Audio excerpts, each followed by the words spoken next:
Game over, man. Game over. Johnny. You're gonna need a bigger boat. Why so serious? I am Iron Man. This is a tasty burger. Welcome to the In Session Film Podcast.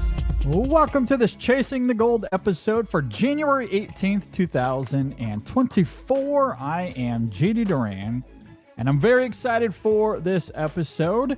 Our awards editor, Brian Rowe, could not be here, as we noted on the last episode. He is out experiencing Sundance at the moment. However, I have two awesome guests that I'm extremely excited to have for this episode. Coming back to the show is the great Shadan Larki. Shadan, welcome back. Hello, thank you for having me. This is very exciting and nerve-wracking, but mostly exciting. Absolutely. I feel you on both of those fronts. And there wouldn't be a complete Oscars prediction show without some out-of-bound picks. And that's why Joey Gentile is back. Joey, welcome back to the show. Hello. Thank you so much for having me back. And again, so soon, which is funny considering, again, noted on the last episode, it had been like 3 years since Mortal Kombat. And then last week, and then you're like, you know what? Let's bring you back again. Let's bring him back. Yeah, exactly. Right. Love Joey's energy. You got to have him here. I'm very excited, curious what your predictions are going to be. And I think I joke about how weird your picks might be here. However, I do know that with at least one of them, you're going to have the last laugh. Maybe a few, because there's probably going to be some surprises that nobody sees coming except for you. And I'm curious as to what those selections are going to be, which we'll get into all of that here in a minute. We are, of course, on this episode giving our Oscar nominations predictions. The Oscar nominations are happening next Tuesday as we are recording this. So just a few days from now. I hope you guys are ready. We're almost there. The noms are here, and then we can debate for 2 whole months until the ceremony as to who's going to win. I don't know why there needs to be that large of a gap, but it's the Academy. What are you going to do? At least like in 2020, when, what was it, like April that they pushed it back to? Yeah, crazy. It doesn't need to go to April. I don't even think it needs to be in March, but it is what it is.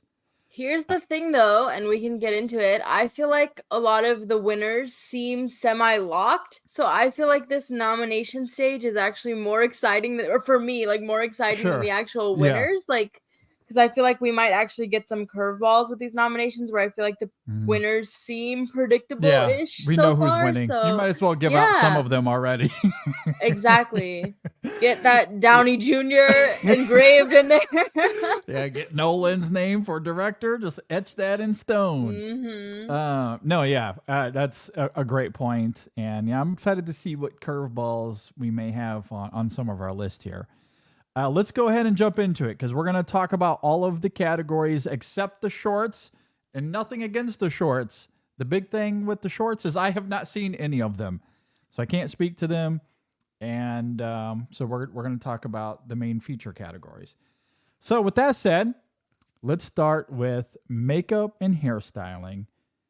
And I guess we'll go to you first, Joey. What are your nominations for makeup and hairstyling? The two that instantly stand out right away for me are going to be your Maestro and your Poor Things nominations. Those are the two that are definitely, like, I think the most impressive in the quote unquote mainstream Oscar contenders. Oh, look at that. Look at all that. There's going to be a long show if I keep getting that because I'm like a cat. I'll be like, oh, there it is. I would like to really put in the ring for a couple reasons. Number one, we need more horror in general, but The Last Voyage of the Demeter, I think, is going to get in. Number one, its whole team is former Oscar nominees. So they've already got their foot in the door with the Academy there. But the work in The Last Voyage of the Demeter is actually really impressive. And the last time a horror movie, I believe, won this category was The Wolfman, and that was 2010. Horror in general should most of the time get in here. Like, honestly, if the Oscars were about merit always and not politics, Terrifier 2 would have, or Hellraiser would have won last year. Like just being straight up. But so I'm gonna throw my hat in for that one. I also see Golda getting in. It's a whole transformation character for Helen Mirren. And the big talk about that movie when it premiered was the makeup work. So I could definitely see it getting in there. The last spot, yeah, people say Oppenheimer, sure, but there's only like 2 scenes that really stand out with the makeup for me. It's like that end scene with like the pinning of the metal and that moment where Oppenheimer is speaking after they drop the bomb. And of course you see like the effects of what happened to the bomb. But I'm going to say Society of the Snow takes the last pun. So I would say Snow, Poor Things Maestro, Golda, Last Voyage of the Demeter. Those are my 5. With it. Very, very interesting. Okay. What about you, Shadan? So here's what you guys should know about me is that I have learned over the years to take my emotions out as much as possible and just think about like what I think will be, not what I want versus what I think will happen. But I agree with the sentiments that Joey has to share. But I do think, okay, so one of the big overarching questions that I have in terms of the tech nominations is how well Napoleon is going to do. Because in my current predictions, I don't have it anywhere. And I feel like that's a mistake. And I feel like it could show up here maybe or in some other places. So that's kind of a lingering question.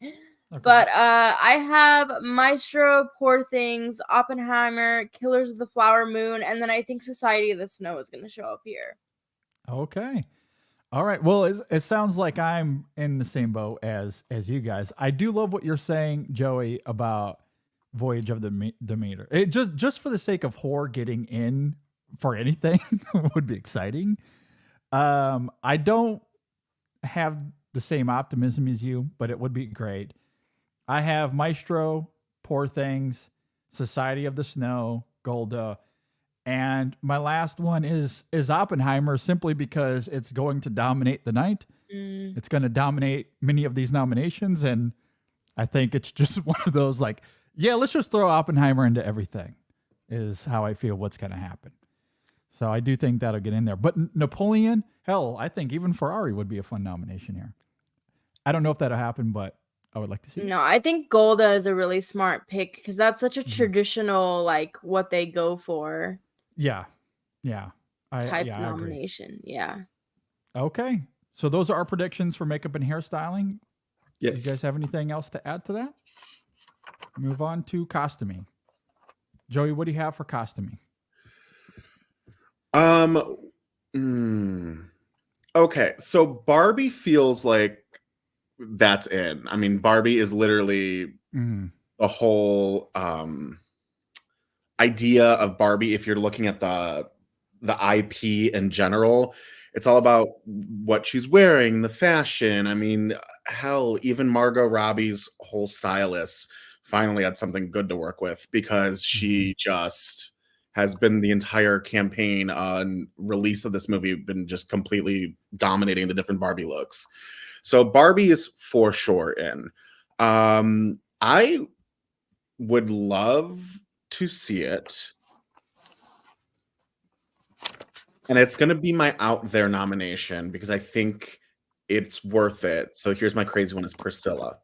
I would love that.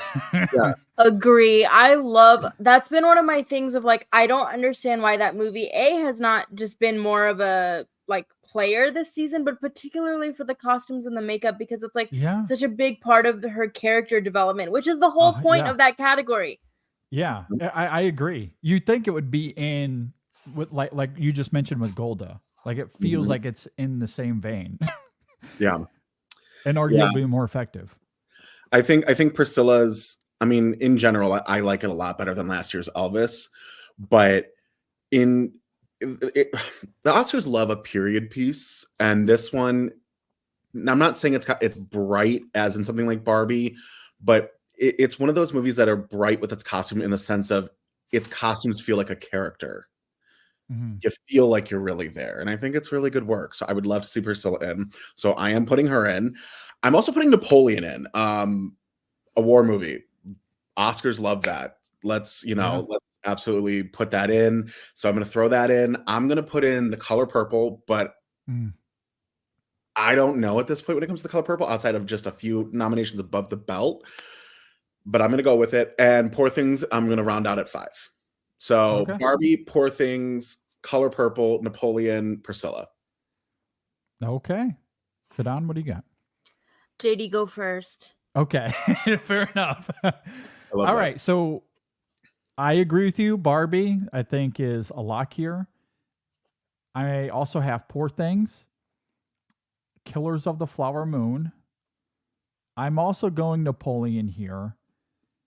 And then my last one, like my heart, I'm with you, Joey. I like The Color Purple. I would love to have here, or Priscilla, of course. I don't know, because Priscilla just has been absent throughout this whole season, unfortunately. The Color Purple maybe, but again, for the same reasons I mentioned with makeup in here, I just feel like it's going to dominate. So my last one here is Oppenheimer. That's who I'm throwing in here in my 5th slot. Shadan, what do you got? Okay, so I'm not confident about this category. I definitely have Barbie and Poor Things. I love the costumes in Poor Things because, again, I think it's like exactly what it's what the Oscars love, because it's a lot of costumes, right? Like they're big and over the top, but I think it's like exactly what costuming is supposed to do, because it traces Bella's development so well. Yep. I also have Killers of the Flower Moon here. I agree. Color Purple is another one of those huge like question mark movies for me, because I feel like it could like overperform and do way better than we think it's gonna do, or like not really show up anywhere. I have that in my 5th slot. And then I do have Oppenheimer in there, just because I feel like what JD was saying. Like, I feel like people are just going to see Oppenheimer and check it off, even though I don't think it deserves to be there. So I'm really shaky on that one, because I feel like we could see Maestro in there. There's some good, and then also Napoleon too. But for now, I guess I'm going to go with Oppenheimer, just based on the strength of the film overall. Yeah, and I don't know if that's what it comes down to. I mean, look, the costuming and makeup and hair in Oppenheimer, I think, are perfectly effective for what that film is trying to achieve. But when you have something like Priscilla or The Color Purple, which are a little bit more garish in that regard, it just feels like those are more, like there's more merit there. Like those films are doing more with the costuming and makeup and hair. Yeah, than Oppenheimer, but I would agree with that. The biggest thing keeping me from predicting Oppenheimer here, maybe it is a personal thing, I'm not sure, but for some reason, I don't really think of the costumes when I'm leaving Oppenheimer like a character in Priscilla, except for the black and white scenes. I think they really pop there for that time period. When it's in color, you're so distracted by everything else, like the score, which we'll get to for an example, again, is its own character, to where it just, the costumes here are not their own character for Oppenheimer for me. So that's again, maybe it's a personal thing, but that's why I'm not predicting it here. No, I think that's fair. I mean, if I had a vote, I would also have Asteroid City in this category, but I don't, unfortunately. So I mentioned sort of Napoleon and Color Purple as two big sort of question mark movies. Another one is Saltburn. I really don't know what to do with that movie. I love the movie, but I mean, like, in terms of below the line, because I feel like it was surging in popularity right as voting was happening. Everyone was talking about it, and then it did really well with BAFTA today. Yeah. So costumes could be, and we'll get into it with like a few other categories, but costumes could be somewhere, like if Saltburn does really well, it could show up, because you had those big like party sequences, and I mean, very costumey. End party sequence with the whole Midsummer's Night's Dream alone. I don't know if this is a controversial take. Maybe it is. I don't know. I really didn't like Promising Young Woman. I had a lot of personal issues with it. And I really hate how what Promising Young Woman got is what Saltburn deserves here.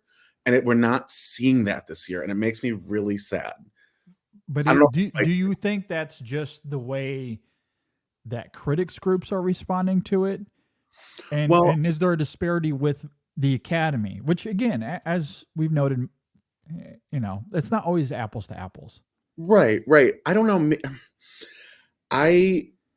It just felt like by this time for the 2020 lineup, Promising Young Woman was guaranteed all of these categories. You know what I mean? Sure. And we're not seeing that. Yeah, it's up in the air. For Like sure. even with the BAFTA nominations today, the biggest surprises were some of the Saltburn nominations. And it's Yeah. like, what are we doing here? It makes me so sad. I think it purely comes down to the way that campaign was run. Like maybe they didn't think it was going to be as big of a hit. I think if they had if they were doing what they were doing for the movie now a couple months ago, we wouldn't be in this position. So I think it's purely like an awards campaign thing and not necessarily like representative of how people feel about it. Maybe just not people didn't see it fast enough for it to show up.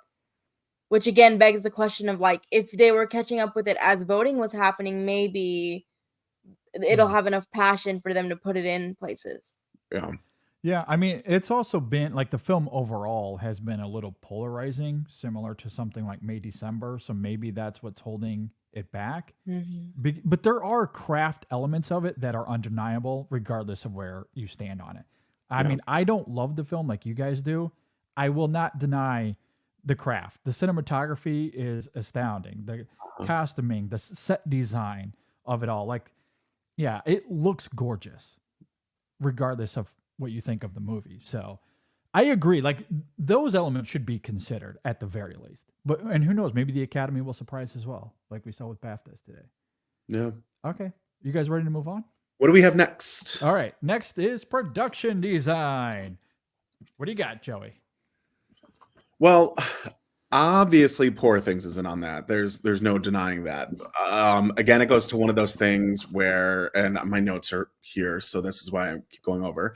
A whole thing with Poor Things, like something else, the score of Oppenheimer is that this set is a character. You literally are watching this movie and it's I described it to friends as like, and I didn't like Poor Things outside of Emma Stone. I was not my movie. But the thing is that this set design is beautiful and it's like a pop-up fairy tale book. And when you're watching it, it's very much just an awe-inspiring way of life that these characters are, you know, living through. So Poor Things, I definitely have in there. I also have Oppenheimer. That feels like an obvious as well because of the fact of, again, that here is this giant, massive scale production. I mean, you're literally building this town again in the desert of New Mexico, or what was supposed to be New Mexico. I don't know if they actually shot. Do we know if they shot there or not? I mean, knowing Nolan, probably yes. Most likely, right? Yeah. Yeah. So that I have in. I also have Maestro. Okay. I think Maestro's set design is really beautiful. It really captures New York for that time, and I really appreciate like a really gritty New York setting. So that's in there. I'm not too sure on what's really going to happen here with these other two.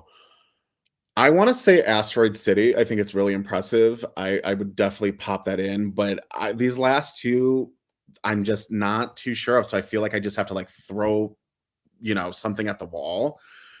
So I'm going to say Asteroid City and Saltburn. Why not? I'm very confident with. Wait, did I say Barbie?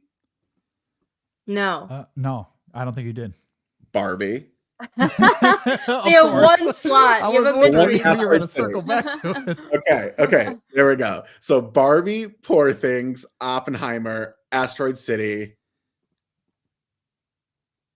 Wait, did I just have a stroke? How many did I actually just talk about? 4. Those 4. Yes. Oh, so I am throwing And Maestro. Maestro. There it is. Okay, I was like, Yeah. no. There was something else I talked about. Those Yeah. are my 5. Why not? Okay. Yeah. Okay. Awesome. Shadan? Okay, so here's the thing. If we were going based on merit, I absolutely would have Asteroid City and Saltburn. I love the Saltburn production design, but I do think Asteroid City could seriously surprise here because there's a lot of passion for the production design in particular, but I am not confident enough to predict it. My big question mark here is Killers of the Flower Moon. I've had this predicted in this category for a very long time, but I feel like Killers of the Flower Moon is seriously losing steam. So that's kind of my big question mark. But one that Joey didn't mention. So I have Poor Things, Barbie, Oppenheimer, Killers of the Flower Moon. I'm debating between that and Maestro. But then the one nomination I would seriously look out here is The Zone of Interest. Because I think The Zone of Interest is going to be really strong. It's going to be strong with the British contingent. And this kind of production design, we've seen a lot of recent films that have like this quote unquote stripped back production design do really, really well in this category. Mhm. So I feel very confident that The Zone of Interest is going to show up. Okay. Well, that's very exciting. That's one of the movies I debated on. And I guess, spoiler alert, I don't have Zone of Interest on my list, but I'm willing to admit that might be myopic because I am going a little big, I guess, with that last slot. But I do have Barbie, Oppenheimer, Poor Things for sure. Killers of the Flower Moon, I have a hard time leaving off because the production design is such a huge element of that film with the recreation of that town and the houses that we see in that film and just all of the sets. It's such a lived in experience that even though the film is losing steam, and I agree, it very well may miss on a lot of other categories, but I think it'll at least hit here. The last one I'm going on though, and this is wholly me manifesting this because it's the only opportunity my beloved Wes Anderson could get a nomination, at least in the features. He might get a short Oscar. However, I'm going Asteroid City with this last one. I don't know if it has a shot. Maybe you're right, Shadan. Hopefully you're right that it might be a genuine contender here. But this is the only real opportunity this film has to be here. And so I'm going for it. I'm going with Asteroid City as my last nominee here. So those are my 5. Okay. Are we ready to move on to visual effects? Yes. Okay. Joey, what do you got for visual effects? So this is how the Flash wins. No, I'm kidding. Could you imagine? I'd be like, come on. But if it were to win, I just want the shot of Nick Cage's Superman. Yeah, to just of be course. That would be the Oscar clip. Yeah, That's no the doubt Oscar. about it. Visual effects actually has me pretty excited because we're looking at Spider-Man across the universe, or I'm sorry, across the Spider-Verse in here. And I don't think animated films get enough credit. And I love that that's a contender. Just like what was it like Flea a couple years ago was a possible for the first time documentary best feature, like for feature film. And I was like, let's like do something new. So I love that. I have Godzilla -1 in. I think just especially in North America. Yeah. We as a whole, not us obviously, but we as a whole, when it comes to this continent, don't take a whole lot of Asian cinema in that way that we really grasped onto Godzilla -1. And I love that. And I'm glad it's there. So that's what I'm pulling in on that one here. Poor Things makes sense to obviously have in there. Guardians of the Galaxy, of course, you have your Marvel in there pretty much since 2008 that's been happening. That 5th spot, I don't know. I haven't seen the creator, so I can't comment on that. And I know on Gold Derby, I think it's at number 2. But why not just be chaotic and say Napoleon? Because honestly, I don't know. Again, I'm just throwing something here. Okay. Why not? Why not? Okay, Right. Napoleon. All right, I like it. Go big or go home. All right, Shadan, what do you got? I'm also pretty shaky with this category. So I feel confident about Poor Things. I feel confident because Oppenheimer didn't even make the freaking short list. Like I was like, that's gonna win. So I feel confident about Poor Things. I feel confident about Spider-Man just because there's a lot of love. I feel like it's gonna get in. I feel confident about The Creator just because I feel like there's been so much buzz about the visual effects on that movie in particular. I am gonna grudgingly predict Guardians of the Galaxy. I don't even like that movie. I don't think it like looks good. I don't think that would be a deserving nomination, but I think it's just gonna get in based on like precedent, I guess. And then did I say Godzilla? Because I think that's gonna get. I think so. I'm really curious how Society of the Snow is gonna do here. I feel like that could be a huge not so surprise. So like I guess that's like in the 5-6 slot for me, but that's where I'm at. Okay. I do have Society of the Snow here. There's been a Nice. lot of love for that in recent weeks, and I think that sneaks in here. I also have Guardians, as you guys are talking about, Godzilla -1, Poor Things, and then my last one here is The Creator. I don't love the film, but the visual effects are easily some of the best things about it. And that's why, to me, this category should come down to that and perhaps Godzilla -1, because those films are doing so much on a limited budget. Godzilla -1, especially on a limited budget. What that film does with $15 million is astounding. Absolutely incredible. But The Creator's not that far behind. I think its budget was only $60 million or something to that effect. It certainly wasn't the $200 million that Marvel has, or some of these big movies. So, but Society of the Snow, I think maybe could be a player here. I just, I know it did very well at the Bake Off that happened. No, I think you're right. And again, sorry, I think that's one of those movies that's like surged right at the right time. Like Yes, it came yeah. and the buzz was building around. Yeah, I think the smart So- pick, JD. Thank you. There's a reason why you're our editor and we are not. Hey, but look, you guys are, I look to you for the awards. I feel like I should be wearing the Joker makeup for this episode. Like I'm the cloud here, just trying to do my best to survive and not drown. Considering I'm the one that brings the anarchy, it's funny that you get to be Maybe the you filter should. here. Yeah, we're wearing it for different reasons. Third, Yeah, third. but I just I try to do my research. I try to come in prepared, so that way I don't look completely foolish. But yeah, so that's where I'm at with visual effects. I do appreciate the sentiment, though. Shadan, very kind of you to say. All right, let's get to sound. I do love this category. What do you guys have for sound, Joey? Well, number one, and the winner will be Oppenheimer. That is without a doubt a category I feel like Oppenheimer clearly has taken care of. Yep. Let's go ahead and etch that in stone. Absolutely. I am putting in the zone of interest here. I would like to point out it's not going to happen, but I would have 100% had Saltburn in on this category. I will never forget my critic screening of that when the sound of, spoiler alert, but Barry Keoghan ripping out her tube, it would just made the whole crowd react. And I was like, sound right there. So that should be here, but it won't be. So Oppenheimer and Zone of Interest, Maestro, definitely the whole music thing. Well, they're going to eat up.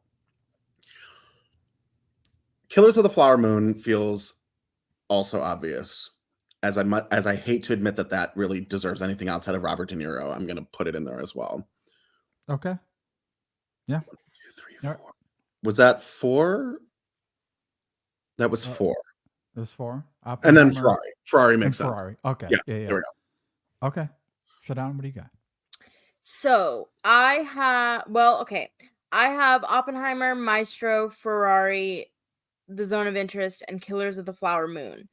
But I will say BAFTA has a very strong overlap in the sound category traditionally, I believe. And they have Mission Impossible thrown in there. And I feel like sound is one of those things where they always have like a low nominee, like sound nominee a lot of the times. So I'm kind of being like, is there something to that? Like, is that going to show up? But I think I'm going to stick to my guns and say Killers of the Flower Moon. But I feel like there's going to be a spoiler here somewhere. That's interesting. I have the same 5 as you, Shadan. Oppenheimer, Zone of Interest, Maestro, Killers, Ferrari. And even though we talked about Oppenheimer locking this down, and in all reality, it probably does, I do think Zone of Interest, from an objective perspective, should be a huge contender to win this. It should be. In fact, I think there's an argument to be made that the sound design of that film is maybe even more potent, given how much of a character it is in that film. Not to downplay Oppenheimer at all. I love that film, but when it comes to the sound work of Zone of Interest, it's haunting. Like it lingers for days, and I think should be a contender to win this category. But we know it won't. It's Oppenheimer's to lose. If somebody were to ask me what sound design was, I would say watch the Zone of Interest Yes, and like 100%. study the role of sound in that movie for like what sound design is supposed to be. Amen. Completely agree. All right, let's get to editing. Joey, what do you have for editing? All right. So again, a no-brainer feels like Oppenheimer. Like it's going to be there. The editing in that movie in the first 2 minutes alone is insane because nobody has talked about this that I have seen, but the editing and the effects in Oppenheimer remind me of Malik's Tree of Life. Now you're speaking my language. It's one of my favorite movies of all time. Yeah, same. And so, I remember the first time I sat down for Oppenheimer and I fell in love with it again within that first 2 minutes, because there's that moment where you're looking at like all the particles and everything's flashing by. And when he's sleeping in his room, I think what was it in Cambridge? And I was like, the editing on this was perfect. Yeah. So I'm putting Oppenheimer in there. I'm also going to throw in Anatomy of a Fall.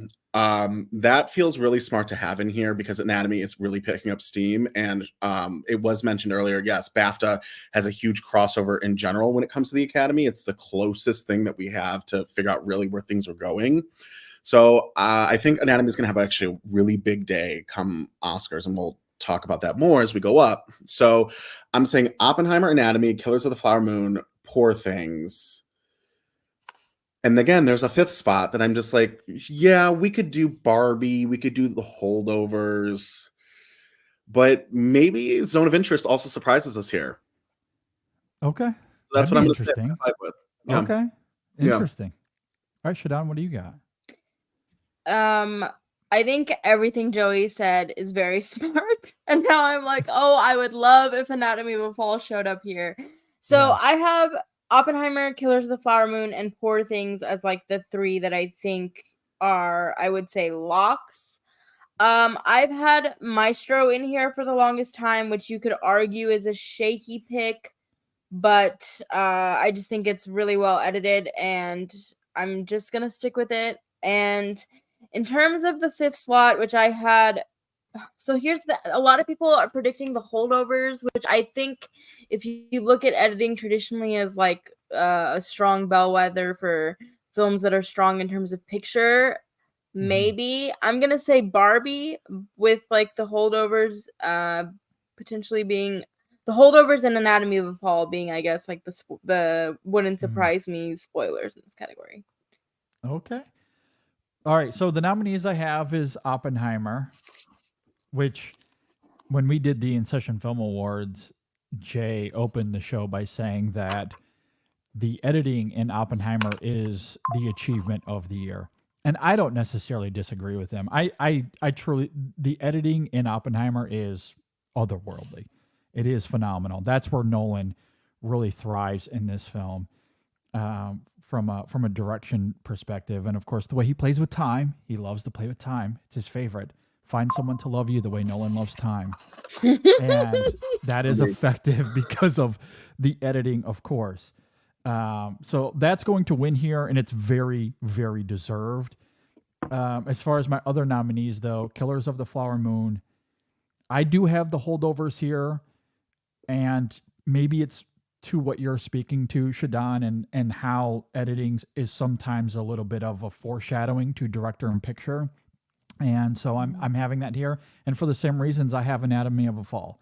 I love the editing on its own terms, but I think it will play a role as we get into this later and as the night unfolds with the Oscars. So I have Holdovers and Anatomy, and then my fifth here is Barbie. I still think there is some love for Barbie there. So that's where I sit with editing. All right, let's move on to song. What do you guys have for best original song, Joey?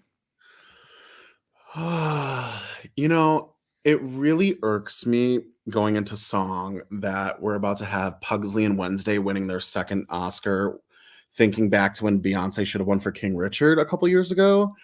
Because What Was I Made For is a way better song by Billie Eilish and her brother than what was the other one she won for? The 007 song. Yeah, I was going to say James Bond. I think it was. Yeah. Ugh. So that's who's winning this, in my opinion. So that one's a guarantee. I refuse to acknowledge something like I'm Just Ken is getting in. So I'm not doing it. I'm not. It's getting in, Joey. No. I hate to tell you, it's going to No. happen. Not that Peaches was a great song, but this nomination, if this happens, would be just as bad of a nomination as when they shortlisted Wuhan Flu from Borat 2. It's like, really? This is an Oscar song? No, ma'am. No, ma'am. So I'm not doing it. We're not doing that on my watch. So Barbie, what was it made for? You And got to then- remove your emotion, Joey. No. You get somebody else. You get somebody else to do this. I cannot wait to say the name Academy Award nominee Dua Peep. So I'm going to guess her, Dua Lipa, for Dance the Night from Barbie. That's going to be the other one. Not I'm Just Ken. We're not doing it. Of course, you have Flamin' Hot getting in because it's Diane Warren. Diane Warren is the Meryl Streep of this category. Let's just be honest. She will always get in. Rust and Road to Freedom makes sense. And then Color Purple will get in here for Keep It Moving. So those are the 5. Okay. No, I'm just kidding. I'm not doing it. Shadan, what do you got? Okay, I'm also not confident in how to fill out this category. So I think What Was I Made For and I'm Just Ken, Apologies to Joey, are the 2 Barbie songs that are going to get in. Which, if the Academy did not have a rule limiting it to 2 songs per movie, I think Dua Lipa would have also shown up here. But I think I'm Just Ken and What Was I Made For are going to be the 2. Mm-hmm. I think Road to Freedom from Rustin, just because it's Lenny Kravitz. They love starry people showing up. And then for the last 2 slots, listen, I think traditional wisdom would tell us Diane Warren is going to show up. I have no idea. I don't know. But I think, I'm going to just tell you what I think will happen, not what I'm officially predicting because I don't know. Okay. I think the Color Purple song, yes, will probably show up here. I'm also really looking at like the song from Past Lives. Maybe because there's always like a weird the year last year when Everything Everywhere All at Once did really well and then they got like that song nomination. I feel like sometimes when a movie does really well, so I wouldn't be surprised if that shows up. And then you also have like the 2 songs from Flora and Son, which I don't think are very good, but John Carney movies do well in this category and they win in this category. And then you also have It Never Went Away from American Symphony, which is, I think, gonna show. So, okay, I will make my official 5. Apologies. So I'll say 2 from Barbie, Rustin, and then you have It Never Went Away from American Symphony. I'm not gonna predict Diane Warren. I'm gonna say the Color Purple song gets in here. Okay. I'm locking it in. Sorry locking for it in. There, we yes, got I'm there. locking it in. I love how you went from I really have no idea to all right, I'm locking it in. Like that was a fascinating evolution there. So good. Yeah, I'm sorry, Joey. I'm Just Ken it's getting in. No, we're not putting It that is. negativity in the world. It is. Look, you might not like it. I don't like it that Peaches isn't here. That was the objective best song of the year, I keep saying facetiously. I would have voted it if it was me. It's fun, it's playful, it's awesome. But it didn't get in. I have to accept that. That's the reality of the world we live in. So Joey, come to my little circle here of acceptance and we can hug it out and live in the world of what's going to happen. Because I'm Just Ken is definitely getting in. No. And they're going to want Gosling to perform it. He's not going to, but they're going to want him to. So that's the getting in. What I Was Made For is getting in, probably winning, as you guys talked about. Road to Freedom, for sure, getting in as well. The last 2, no idea. So I went with It Never Went Away, American Symphony. And then, you make some great points there, Shadan. I agree, but I think Joey does make a good point about Flamin' Hot getting in here. And I'm not confident about it, but it's my fifth one. The Fire Inside. I think that's where I'm going with. I honestly think it's a great song. Like I wouldn't be mad if it got in. All It's right. just not like a song this year. It's not like last year with Not To. Like, I remember having this conversation with Ryan McQuaid where I was like, he's like, no one listens to Not To outside of the movie. I'm like, false. I listen to that soundtrack incessantly. I still listen to Not To. It's great. Like with a song like when I thought Diane Warren was actually going to win with EOC. Like these, or even the Eurovision song. Like I feel like when you win song, you need it to be a song that you do listen to outside of the movies. None of these really hit this year for me.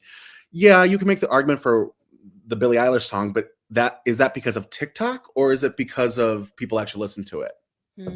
I don't know. This guy does.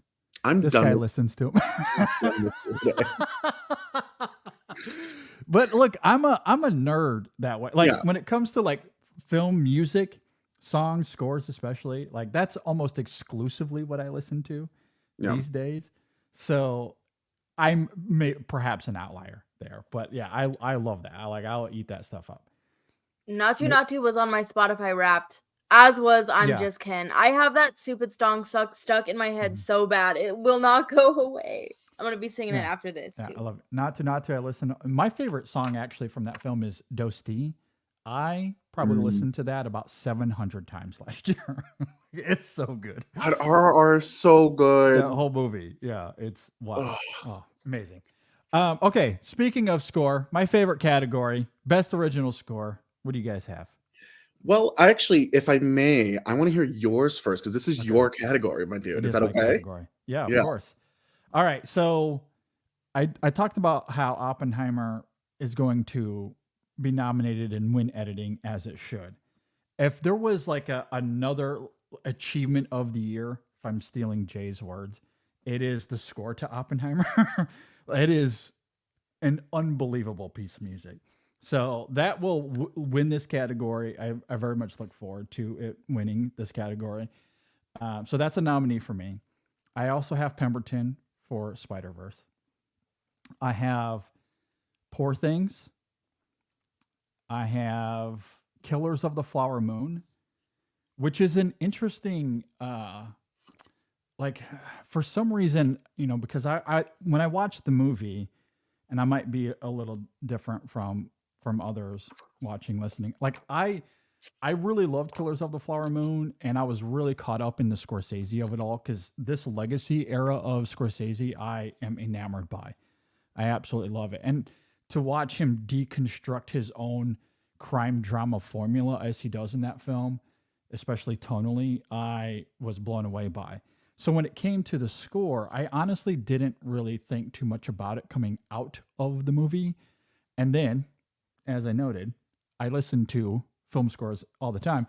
So I listened to this on its own terms. And that's honestly what won me over was like listening to it. And because like the first like 8 tracks of that score, when you listen to it on its own, it kind of, it's edited together as if it's one long piece of music, but it's not the same music. It flows impeccably. And I was just absolutely blown away by that. And, and then you go back and watch it again or watch clips, and the music I just think is actually really great in that film. So Killers is my fourth. And then my fifth, and this might be my Wes Anderson Asteroid City production design manifesting thing going on again. But at some point, we have to recognize Joe Hisaishi. And I love that the Globes did this. They did finally recognize him for The Boy and the Heron. And I think it is one of the best scores of the year. For me, it would probably be number 2 in this category, as much as I admire Spider-Verse and Killers. Man, I don't know if I'm confident in it. I don't know if they'll do it. The man should have been recognized several times over by this point. But I'd love to see him get in here. In fact, I would love, as much as I love Oppenheimer and think it should win this category, if they just recognize Joe Hisaishi as like some sort of legacy win, and I know that's a little bit of a debate, I'd honestly be okay with it. I'd be okay with it as a legacy win, especially because it is still deserving. It's still a really great piece of music that I love. So maybe it's myopic of me. I don't know how much of a chance it really has, but I'm still going with it. So my 5: Oppenheimer, Spider-Verse, Killers, Poor Things, Boy and the Heron. Those are my 5. And sorry to ramble on there. You're good. It's your favorite category. This I was love like, it. go first. Oppenheimer's got this. This is its win. So what are we filling in the blank around it, right? So, and of course, as I mentioned last week, we get to stare at the lovely Ludwig Göransson all season long. Yeah. I'm not predicting Killers, actually. I'm not doing it. Okay. I think one of the biggest things, and it's the final one, was Indiana Jones. That score, Yeah. I know, but I got it in over Killers. I'm gonna do it. That's gonna be my crazy pick here. The other ones I think pretty, for me, self-explanatory, are gonna be Poor Things, Spider-Man, and Zone of Interest. Like John said, with the sound of Zone, I mean, with many things of Zone of Interest in general, which, by the way, please get this movie out there. There has not been such a hard soon-to-be Best Picture nominee, I feel like this, in over 20 years. It's been very hard for people to see this. But yeah, Zone of Interest, the sound is just as important with the score as the sound is. It sticks with you. It's haunting. So those are the 5 I'm going to say. So Killers, no. Indiana Jones, yes. Zone, Spider-Man, Poor Things, Oppenheimer wins. And in all reality, I'm going kind of big with the Boy and the Heron, because I want him to be recognized. Yeah. So that's more of a wish nomination on my end. I think in all reality, Joe Hisaishi misses, and it's Mika Levy that gets in. And I agree with you. That score was in my personal 5 that we did at the In Session Film Awards. I love it as well. It's an amazing piece of work. And I think, was she nominated for the last Glazer work that they did together, Under the Skin? Maybe that's me just misremembering and hoping. I'll look it up real quick. At any rate, great composer. I'd love to see it get in, and it probably will. I just wonder if they go for the Boy and the Heron, if that's the one to miss. But maybe Killers is the one that misses. I mean, because that was honestly how it was on my personal 5. Like, I substituted Killers out for Mika Levy, but Mika did not get in for Under the Skin. No. Okay. Mika's Just nomination was again Jackie. Misremembering because it should have. One of the best scores of the whole decade. At any rate, Shadan, what do you got? I have your 5, JD, and I understand that conventional wisdom would tell you to take the Boy and the Heron out, but I think that is going to be my passion pick of this podcast. I just refuse to take it out. And I'm going to hope for the best. Love it. I would look out for Society of the Snow here. Yeah, I mean, Michael Barbie Giacchino. Yeah. Barbie could show up here. I think Indiana Jones is actually a really, really smart prediction, and It's John Williams. They love him, and it's probably the last opportunity. Although he said he's coming out of retirement, so who knows? But yeah, I'm going Oppenheimer, Killers, Poor Things, Spider-Man, and the Boy and the Heron. And while we're on the subject of Killers of the Flower Moon, as I said, I don't know, because I feel like that's a lot of these tech categories that I have Killers in. It's very like Killers is the shaky nominee for me, but I really do love that movie. And we talked about the editing. I mean, I thought the editing of that was brilliant, because to me the time just flew by, and I love that movie a lot. And it's doing a similar thing as Nolan with time, and the way he is deconstructing his own crime drama formula. And the editing is such a huge piece of that, as well as the storytelling. So I agree with you. I would like to just say one thing that really just irks me so bad this year with the tech categories. This category, editing, production design, cinematography, where is John Wick Chapter 4? Where is he? Honestly, I think there's even an argument for cinematography with that film. Absolutely. There's a great argument to be made there. There's a good Yeah. for director, for actor, for supporting actress. Like, where is it? The sound. I think Yeah. the sound work in John Wick is It's so great. good. I wholeheartedly Yeah. agree. That's just the genre bias of it all. You know, I rearing think its in ugly head once general, again. my non-shocking prediction is I feel like, because we've seen this the last couple of years too, I feel like the wealth is not going to be spread among a lot of movies. I feel like we're just going to have multiple movies that are going to have double-digit nominations, and we're not going to get, you know, because a lot of times, I mean, we might get like a lone sound nominee or something that something like that always happens, Yeah. but it's not going to be as spread out as it's been in the previous years, and as it should be, given I genuinely believe this year such a strong year, like stronger for me than the past couple years this year in the contenders that we're looking at. I thought it was a really deep year, and like a John Wick, I think is a great example of why, like it really should be a serious contender among many of those categories that you name it there. And not to take away from all of these other films we're talking about that I do love, but I would like to maybe see that wealth spread out a little bit more. And like really thinking back to that movie again, going into production design to editing to everything. This year, in a perfect world, music. my opinion would be Oppenheimer versus John Wick. Because think back to John Wick Chapter 4 when you have that overhead shot of the fight throughout all the rooms. And even if you're not versed on the whole technical aspect of movies, because I know people like us, we watch movies in a completely different way. Yes, we do it for entertainment, but we're also looking at everything else at the same time. Even if you're not into that type of stuff, that shot is still talked about today from everybody who I know who have seen it. And again, the way it's just not being taken for anything here just doesn't make sense to me. If this is supposed to be about merit, I do that in quote. We know why. We know the Oscars is not about that. John Wick Chapter 4 would be a huge contender. I agree. I agree. No, you make a great point. Yeah, I mean that's another soundtrack I listen to all the time still. It's so good. Okay, moving on from score, let's get to documentary. What do you guys have for documentary, Joey? Okay, I'm gonna be honest with you. I don't watch the documentaries, so.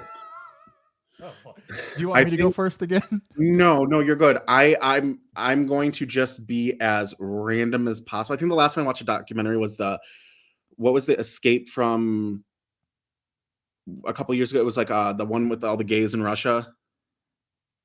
Yep, that one. So let's say Gold Derby has American Symphony at 1. So let's do that one. Let's be chaotic. I'm going to put in To Kill a Tiger, even though that's listed at 14, because why not? Let's also put Apollonia. Sorry, people who are really into docs. Not my thing. Still a Michael J. Fox movie because we love Parkinson's, and Beyond Utopia. There you go. There's your 5. Okay, good stuff. I'm sorry. I love that analysis. Thank you. All right, Shadan, what do you got? How do I follow that? I don't know. Here's the thing. So, I feel like there's a consensus around what the 5 would be. And I will say still a Michael J. Fox documentary is one of my favorite movies of the year. I absolutely love it. However, it does rely quite a bit on archival footage, and we've seen in the past a lot of these kinds of documentaries miss. And I just had this feeling that it's going to be one of those things that we predict all season and it doesn't make it in. But it's Michael J. Fox, and people love Michael J. Fox, and he has been everywhere from Sundance to South by Southwest to all over this like award season. And if I took out Still, I don't know what else would make it in. So I'm putting it in, but just to say, I wouldn't be surprised if that missed. And that's something that I'm going to be looking for on nomination morning. So I have 20 Days in Mariupol, American Symphony, Still, a Michael J. Fox movie, Beyond Utopia, and 4 Daughters. And I feel fairly confident about those Yep. picks. Yep, those are my 5 as well. Beyond Utopia, Four Daughters, 20 Days in Mariupol, still an American Symphony. And I will say, I don't think it was the greatest year for documentaries. Beyond Utopia is pretty astounding, and that's I don't know if you feel differently, Shadan. I've seen a lot that like that's the film that I feel like most people are predicting, either that or 20 Days in Mariupol. And maybe this is me just putting in my 2 cents, even though voting's already done. I would love to see some love for Four Daughters. That was my pick for documentary, and I think it's like I just have this subjective pull toward films, especially docs, that use art as a coping mechanism. And like that film felt very much like Dick Johnson is Dead, which I think is one of the best films of the 2020 so far. And I couldn't help it. Like I fell in love with that film and what it's doing in that regard. So that would be my vote here. But Beyond Utopia, Four Daughters, 20 Days in Mariupol, I do think are genuinely very good docs and are probably the 3 leading horses here. 20 Days in Mariupol, a film I will never watch again. Oh my God. It's impossible to recommend to people. Why?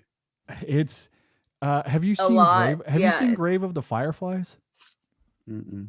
Okay, so it's an extremely bleak film. It's very purposefully bleak. That is the whole point of it, is to demonstrate the atrocities that is taking place over there, and it wants to show you as much horror as possible, and it does not hold back. It is So do you very think- brazen. Because the reaction of this, and this is a question for both of you, because clearly you guys watch these, and I very much don't. If your reaction is like that to where you don't want to watch it again, wouldn't that have the strongest impact to be the best then? To win it? Well, that depends on how you look at it. I mean, I think it will have the most impact, which is why I think I could see it winning this category, because people will watch it. They're going to be so emotionally overwhelmed that they immediately go to, okay, that's my vote. And it is very good. Don't get me wrong. And it's extremely effective and leaning into that bleakness. But if we're looking at craft, if we're looking at what is the best movie, I don't think it's better than Utopia or Four Daughters. Like those are better crafted documentaries in my opinion. So I can't quite go that far. So it depends on how you want to analyze it, I guess. If emotional impact is all you're going for, then yeah, I think that's what how you articulate it is probably how it's going to play out.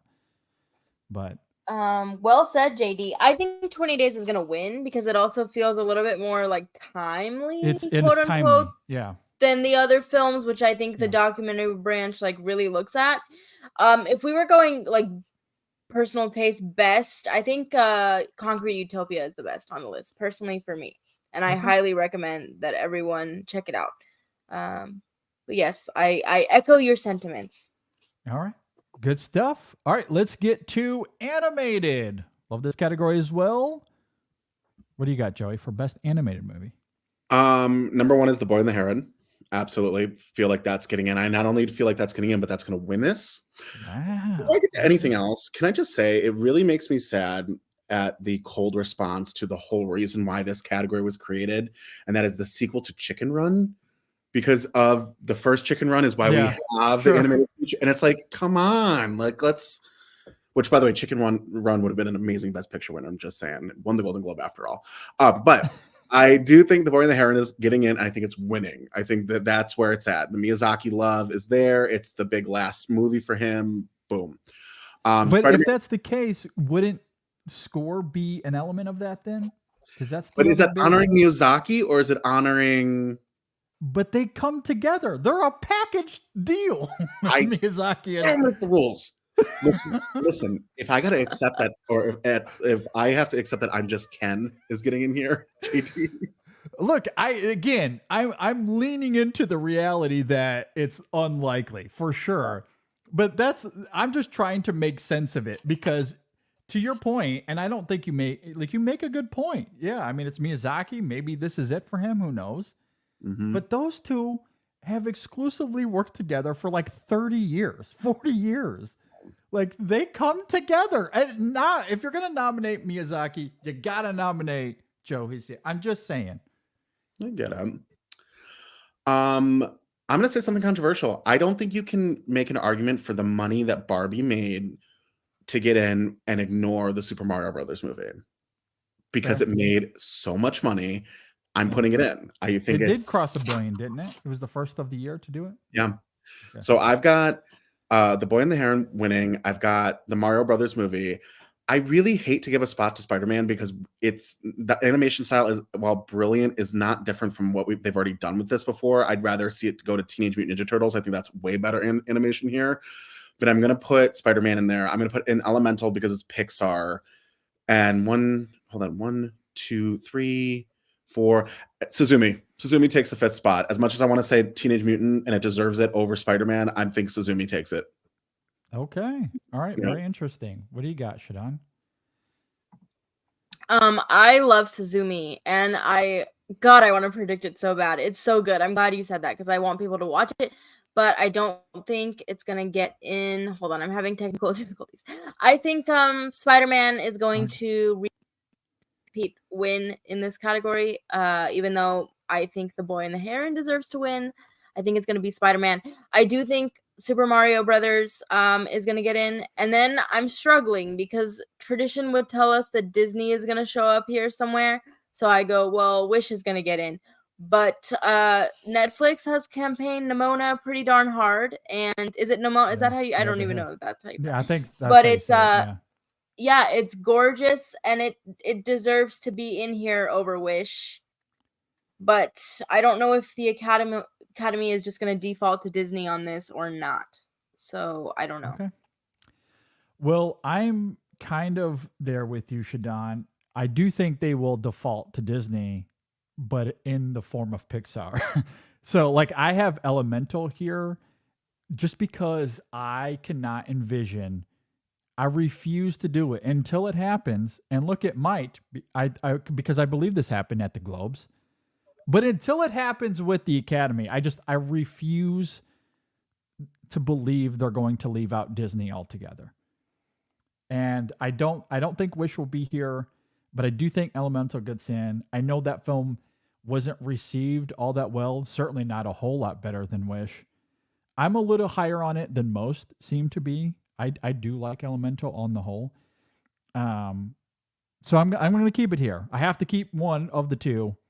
And I think Elemental is the winner there of those two. Across the Spider-Verse, of course, I will fight Joey in the sense I think the animation is even better than the first film. Certainly the same style, but I think they go even further with it.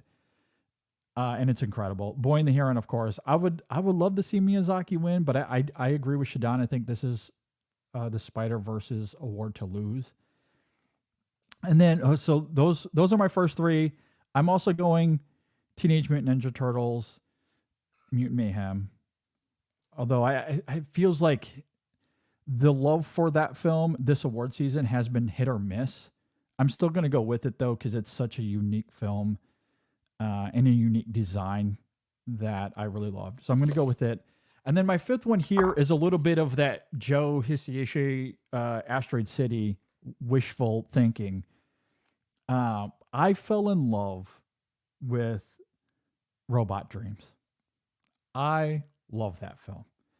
I think, honestly, in terms of just pure quality, I would argue it's as good as those top four. I think this year, between Spider-Verse, Heron, Mayhem, and Robot Dreams, it was an elite year for animation. I think it was the best year of animation since 2014. I loved them. So, but I don't know how many people have seen Robot Dreams. Maybe not many. Neon's not really pushing it all that much. It was a part of the package that they send you, but beyond that, it hasn't been pushed all that much. So I'm very dubious it gets in. But just in terms of pure quality and wishful thinking, I'm going to go for it. So that Robot Dreams is my fifth here. Although I'm not confident in it, but going to do it anyway. So that's where I sit. So earlier Joey had a stroke, and I think I just had a stroke because I completely forgot about Elemental. Like completely slipped my mind.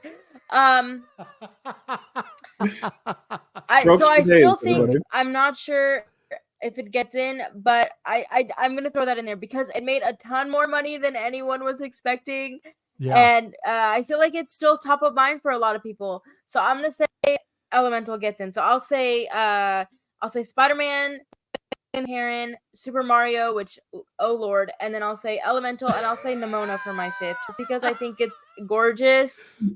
And Yeah. I think what's happening? I'm so confused. It's the way Yeah. your So long delivery of that's "Oh my. Lord." Yeah. Yeah. Oh, Yeah. I think I'm having like technical something's happening to me. But yes, I'll apologies to the Pixar gods because I do really like Elemental a lot, and I'm genuinely rooting for it.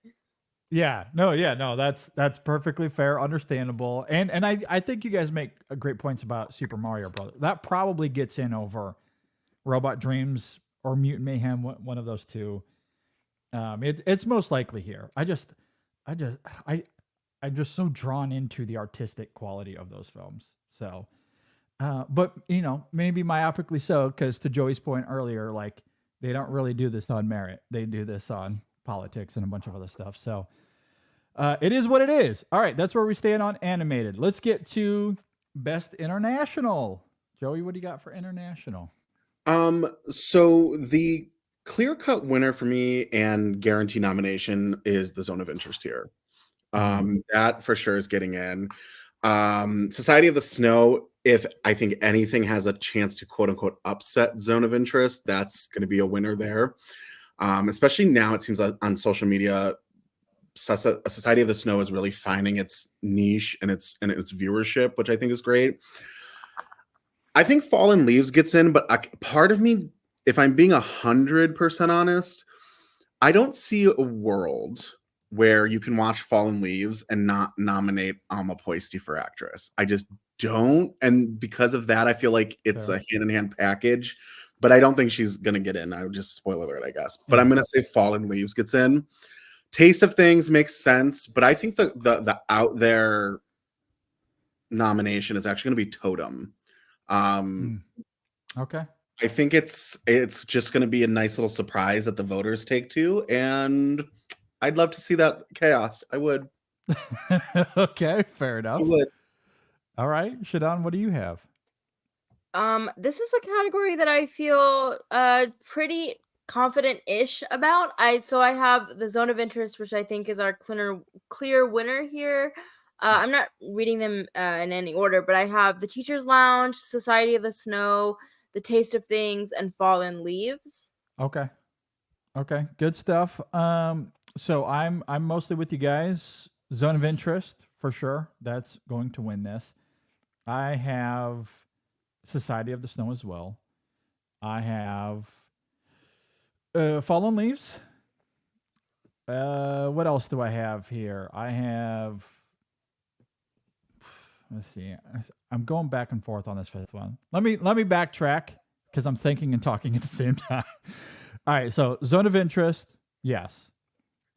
Taste of Things, Fallen Leaves, Society of the Snow. And then I go back and forth on this last one because I really want to go with Perfect Days, but I don't think that's getting in. That would be my vote for sure. Like your vote to win? No, well, not to win, but it would. Oh, okay. Be I was like, good for you. That's in my top 20 of the year. I loved Perfect Days. But I don't, again, it's kind of like the Robot Dreams thing of, I mean, Neon hasn't been pushing it a ton, certainly a little bit in recent weeks, because I think it's actually getting a US release at the end of the month. So it's been out there a little bit. I don't know how much it's been seen. So I go back and forth. I really want to go with Perfect Days, but I'm a little dubious. So I think I'm going to follow your lead, Joey. I think I'm going to go with Totem as my fifth prediction here. Oh, all right. I'm going to follow you in this.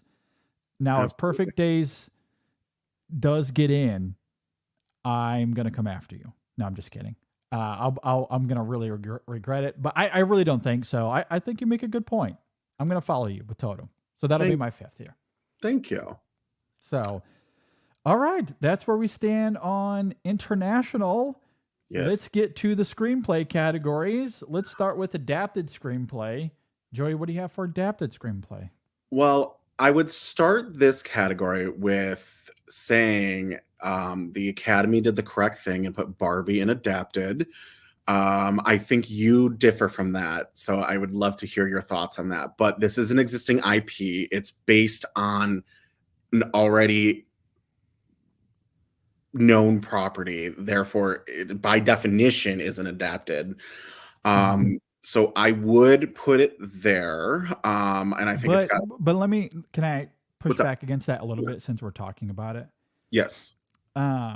Because because I've seen that argument, and look, it makes sense that yes, there is a pre-existing element to it, and therefore, because there's something that already exists, it should fall under adapted.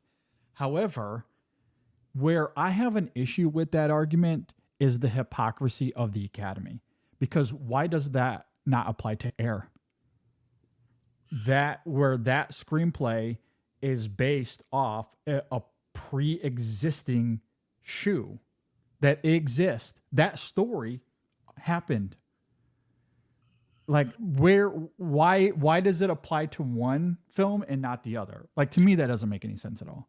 So I think if you're using Air as the example, the reason why Barbie is an existing IP and it's an adaptive screenplay is that this is not the first Barbie movie. This isn't based off any of those other Barbie movies. Right, This is but an original. Barbie is script. already an existing character, not only within the toys, but within cartoon and other movies. And so are the So it's shoes. You want to know using- how many shoes there are? Yeah, but the thing is that a shoe isn't a character. The Why not? movie Air is not about the shoe itself. It's about the story of that uses the shoe as its chess piece. This is not the first Barbie movie. Barbie has been cartoons. Barbie has been movies. Barbie has been dolls and video games. And until I see Air video game, actually an Air video game would be funny as hell. Air video game and shoes, there's a difference between adapting a story and using interviews and then having to create that type of dramaticness. I don't know if that's even a word, but the drama needed for a movie compared to using a character that already exists. That is the difference. So I feel like we're talking very minute semantics. But I think it's a Air- company that exists, a shoe that exists. We're writing a narrative around that. That's what they did. They wrote a narrative around something that already exists. They did not make that up. Yeah, but okay, so let me use this example. If I am doing the JD Duran story, you exist. I'm using you as the character, and I'm going to use how you started In Session as the basis of the movie. Is that adapted or is that an original story? Well, okay. I agree that it's original, but that's why I think Barbie should be, or probably should be, an original. I understand that it exists, just like in your example, I already exist, but nothing about that script has anything to do with what exists previously. It's a wholly new thing. To me, it's doing no different than what Air does. Shadan, what do you think on that conversation? Joey, I completely agree with you. I think Barbie should be an adapted screenplay, because also think about the fact that the screenplay leans so heavily on the IP. It's like specifically referencing specific dolls, it's referencing specific articles of clothing, like products that exist. So it's like very much leaning into like the myth of Barbie and like what she means into the world. So it's like adapting these products, these things that we know, into a visual medium. I mean, her house, like that's like the whole beginning is sort of introducing us to her dream house and all of these products that people have bought. So I Which I'm with Joey. I agree with, and Air also does that. So like again, the hypocrisy of it is what I don't understand. I think we are all in agreement though, and I what was his name? The guy who did like the 40-Year-Old Virgin and Knocked Up. What's his? Seth Judd Rogen? Apatow. Judd Apatow. I think that even if you're put demoted, as he said, into adapted, that's not a bad thing. You're up for an Adapted is Academy awesome. Award. It was Right. a great category this year. I think that's a really bad way that Yeah. that the industry and pundits who were really mad at that spun it, because even if you get adapted, that doesn't mean second best. You're up for an Oscar. I agree. I'm not even arguing that element of it, because that narrative I don't think is genuine at all. Yeah. Like I think the spirit of both of those films are the same, but we've split them up. So like the semantics of it, I think, are a little weird. At the end of the day, whatever. I still think Barbie's getting in regardless, but at the end of the day, Oppenheimer's winning this. So we're just babbling. who cares? But this category is actually interesting. So I have Barbie, I have Killers of the Flower Moon. Poor Things essentially is a remake of Frankenhooker, but I'm not sure if that's what it's being adapted from. I think there's a book. Okay. Yeah. So I'll get to that in a second. So Oppenheimer, Killers, Barbie, American Fiction. This category is built for a script like this. That is perfect. I'm not so sure if Poor Things is getting in, because up for contention is not only one of the most important books that finally got turned into a movie, but it's iconic and in the pop culture zeitgeist, is Are You There, God? It's Me, Margaret. Mm-hmm. I think that takes the 5th spot over Poor Things, but that could just be my wishful thinking.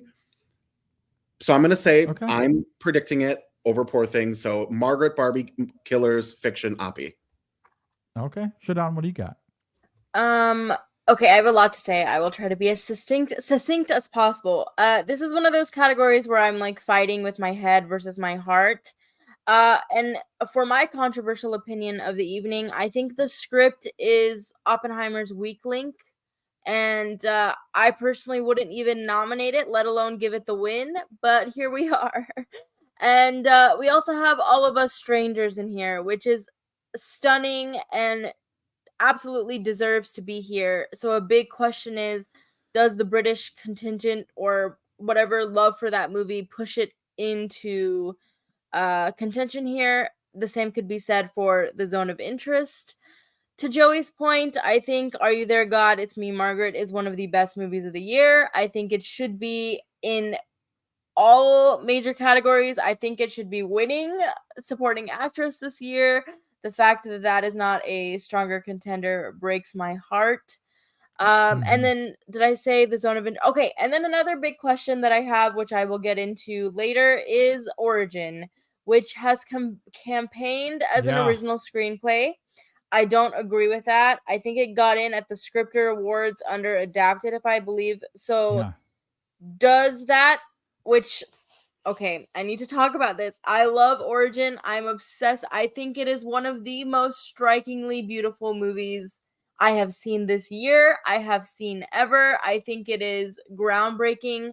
And as happy as I am that Angelina Jolie and whoever else did whatever events for it like a week ago, I don't understand where this energy was a month ago. And I think, we'll talk about this in other categories. People are predicting it getting in. I'm not going to be brave enough to do that, but I think that that's like a major injustice here. And I'm just really upset about that because that movie deserved better and it's out in theaters this weekend. I encourage everyone to see it. So all of this to say that if it was up to me, I think All of Us Strangers and Margaret and Origin would all be in this category and would be doing much better than Barbie and Oppenheimer. But because I predict with my head and not my heart, I'm going with Oppenheimer, American Fiction, Killers of the Flower Moon, Barbie, and Poor Things. Okay. Yeah, that was great, to be honest. I love that. The Origin screenplay is another one that just adds to the chaos of this conversation because, and I haven't read the novel, so I don't know, I can't fully say, but that film plays out more like a biopic it's more of like a maestro and an Air than it is a Barbie. It's her coming up with the ideas to write the movie. So I don't understand how that falls into adapted. Like it makes no sense to me. Unless that's how the book is, I don't know. But the film itself feels more like a biopic. Shadan, have you read the novel? Do you know if that's the case? Yeah, I mean it's like the book is a purely like nonfiction where she's going into history and she's going into the sort of 7 pillars of caste. And I guess that's where the film somewhat adapts that a little bit. Right. So I mean, personally, I think it should be adapted just because you are pulling from the research. You know, the historical parts that the movie dives into is pulling from the research and stuff that she does that is in the book. But yeah, that's a dicey, weird one. That could go back and forth. Right. Well, the whole reason I mean, I've been waiting to bring up Origin just because I feel so passionately about it, and there are a lot of people that are saying like this last whatever 1 week of campaigning that they did is going to be enough for it to show up. So I feel like I don't know what to do with that one. But yes. Yeah, I mean, it's a really good movie. I had a lot of fun talking about it with Brendan when we reviewed it some weeks ago. The podcast that you did not invite me to. I know, I should have. I'm sorry. It was the holidays. It was chaos. Just getting those reviews out was, a nightmare scheduling wise. We'll have you back, Shadan, for some reviews this year for sure. Well, okay. I'm gonna be. I'll take it. It's one of my goals this year is to be more. I guess I want to be more on point with getting guests on for reviews. That's my goal. That's the next step. All right. Anyway, sidetracked aside, my nominees here, my predictions: Oppenheimer, which I really like here. Barbie, Poor Things, Killers of the Flower Moon, and I'm with you, Shadan. I really love the screenplay to Are You There, God It's Me, Margaret. I especially love Andrew Haigh for All of Us Strangers. That is my vote. That to me is the best adapted screenplay of the year. All of Us Strangers, absolutely incredible. It's gonna sting when he misses this category. Because I think the fifth one is American Fiction. I think Cord Jefferson gets in for adapted screenplay. Now, if Andrew Haigh was to get in instead of a Killers of the Flower Moon, or maybe even, Tony McNamara, I wouldn't lose a whole lot of sleep. I'll say that. But we'll see. We'll see how it plays out. I'm a little dubious, but who knows? All right, let's get to best original screenplay. Joey, what do you got for original? So I would like to say the one that I think really should be in here, it doesn't stand a chance in hell, unfortunately, is Asteroid City. I agree. Wes Anderson. Yeah, totally with you. Passages. Oh, that's also very good. Yeah, I love that. So good. Yeah, that's in my top 15 of the year. Should be getting in for this. It should be getting for actor, and it's not going to get either or. Mm-hmm. Okay, enough with the Asteroid City. I love it. So the one that I have not only getting in, but taking the win is Anatomy of a Fall. I think that is going to take this here, and I think it's the Globe surprise is going to transfer over, and I love that. I love it. Good Past stuff. Lives gets in here. The Holdovers gets in here. I'm not saying May December on a personal level. I was going to say your beloved May December, right? No. We don't give Razzie-worthy pictures Oscar nominations. It's Todd Haynes. Todd Haynes loves melodrama. You don't go from Carol to this. I don't. Of course you do. Both of those have his thumbprint all over them. Same director. Holdovers, Past Lives, Anatomy of a Fall. I'm going to say Saltburn. I think we see Emerald get in here, and I think that is sure. I mean, I think it's deserved. But I think it's also going to be a Afterglow nomination for her, which I'm about. The fifth spot, since I'm not saying May December, is that's where Air comes in. Air. Okay. I think this is Air's sole nomination. Adapting the screenplay, absolutely. Here in original. I'm just kidding, but yeah, I agree. That's probably very much a contender. All right, Shadan, what do you got? That's interesting. I don't think Air is a contender. That hadn't occurred to me until you guys just said that. So I have Okay. 3 that I'm like very confident about, which would be the Holdovers, Past Lives, Anatomy of a Fall. I would say those 3 are locked in strong position. Uh, and then I would say just based on like getting in at BAFTA and I overall love for Bradley Cooper. Also the same thing happened. I think we'll see Maestro, even though I personally that would not be my pick, but I think Maestro is going to get in. So then I'm debating my 5th slot between Saltburn and May December. I think love for Todd Hayes is strong, and I again would personally put it in there, but it feels like May December was losing steam as Saltburn was gaining steam. And I know they clearly love Emerald Fennell. So what the heck to do with that 5th slot? I don't know. That's where I'm at. Okay. Up in the air. Yeah, up in the air, but not with Air. Just with, But not with air. Yeah, not with Air. Well, that's interesting because I've, with the little research I've done, I do think air is a contender here. I don't know if it gets in, but I do think it's in at play. My 5. So I have Past Lives, The Holdovers, Anatomy of a Fall. I'm going Sammy Birch. I am going May December here. And maybe it's myopic because it's so polarizing. It does seem as if that film has lost a lot of steam. But I do love that screenplay. I'm going to go with it. But I would not be shocked at all if Sammy Birch misses and Fennell gets in. But I'm going to go May December. And my last one, I am going Alex Convery, I believe is his name. I don't know if I'm saying that right. But yeah, Air is my 5th one here. That's what I'm going with. But we shall see. Asteroid City, though, Wes Anderson, if he wants the surprise, I'm just saying, throw him in there. I would love it. All right, let's get to the acting categories. So, supporting actress. What do you guys got, Joey? So, in a perfect world, the supporting actress lineup would look as such: Emily Blunt in Oppenheimer, Taraji P. Henson in The Color Purple, Viola Davis in Air, Rosamund Pike in Saltburn, and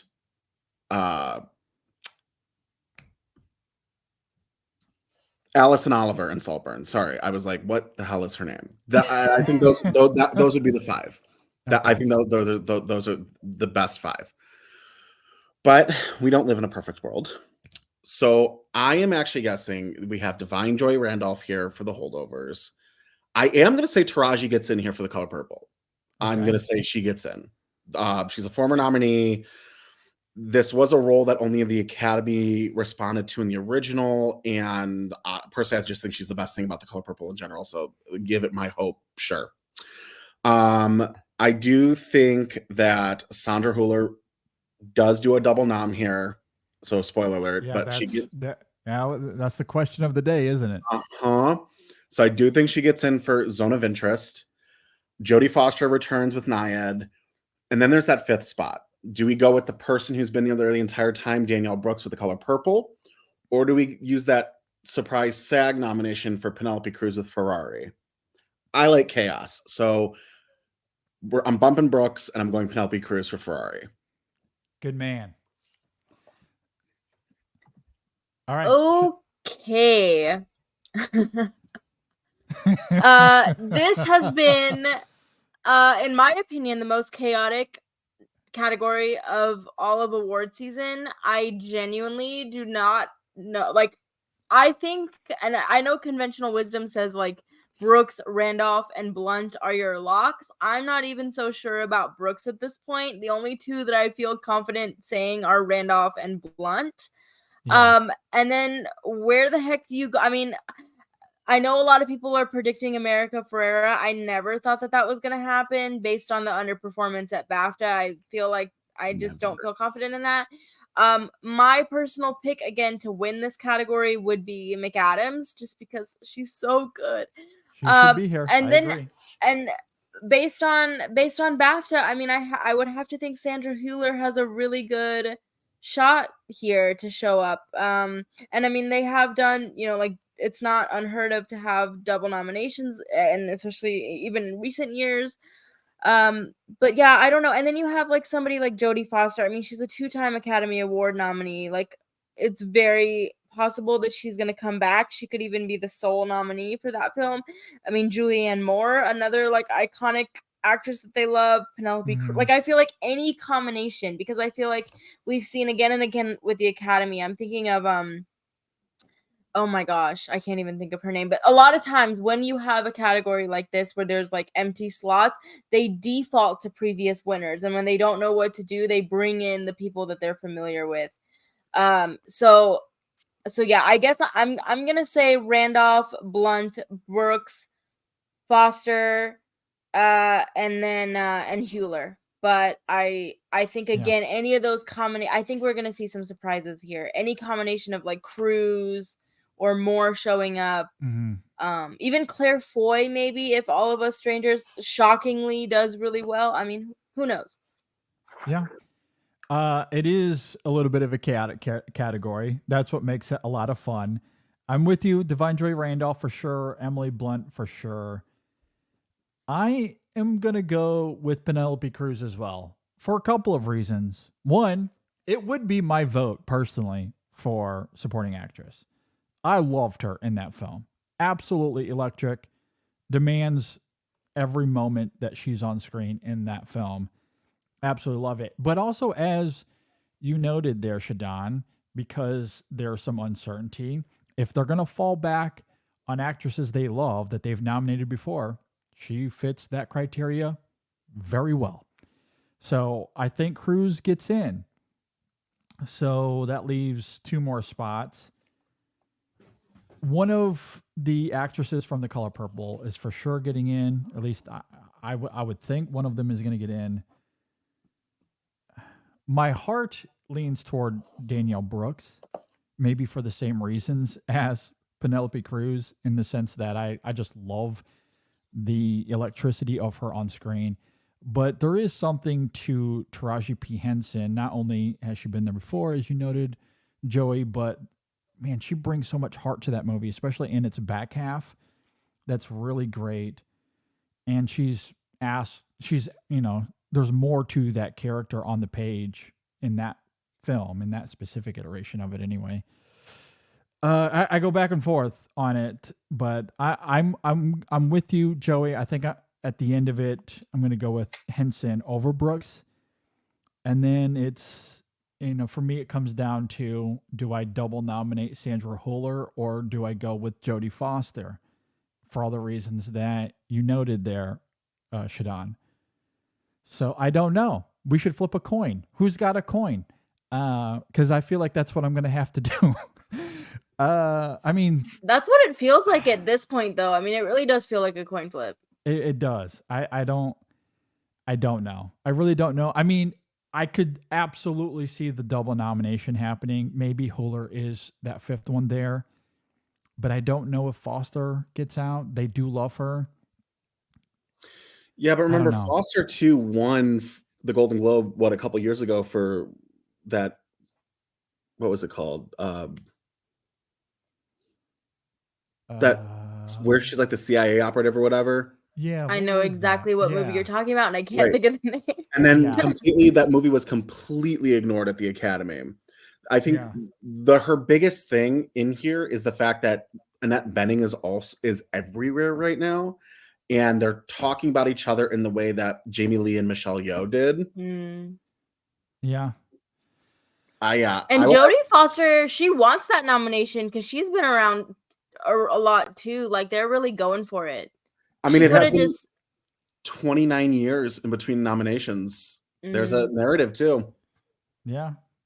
and look, because I think many of us, if not all of us, will have Sandra Huller for Best Actress.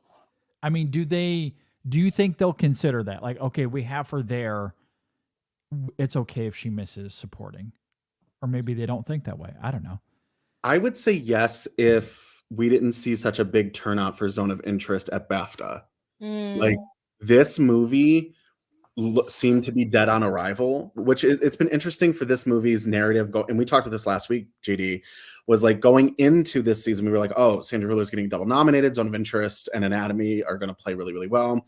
And then as the Critics Awards were coming in, Zone was nowhere to be found, really. And then BAFTA, which is, industry, was like, nope, we're saving the day. Yeah. I don't know. I mean, it's fascinating.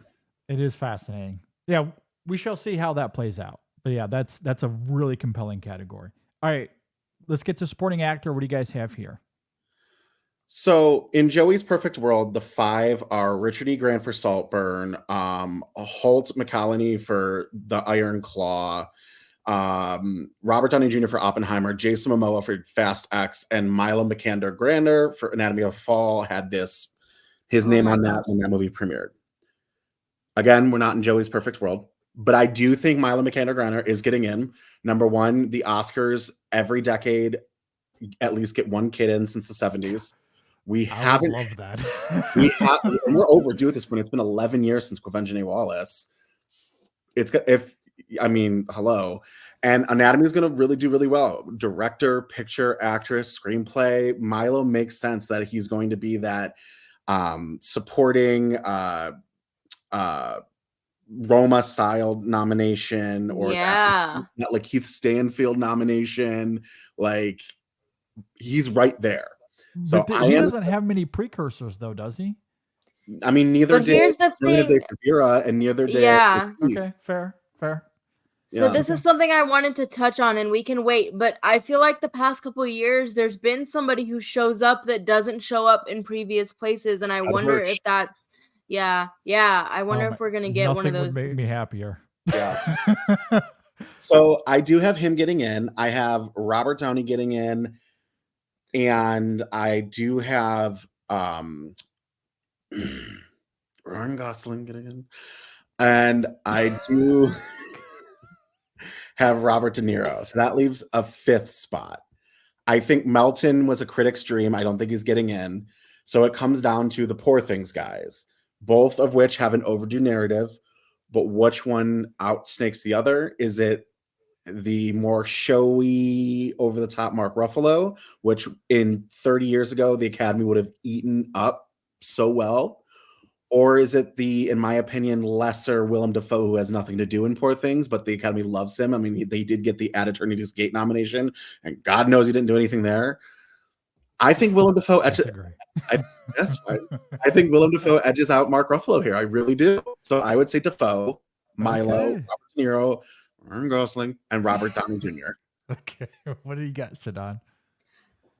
First of all, I want to say, like, a lot of people, they want to be right with their predictions. I love a year like this because I feel like I'm going to get everything wrong, but I've had way more fun than years that, like, my Gold Derby score or whatever has been higher.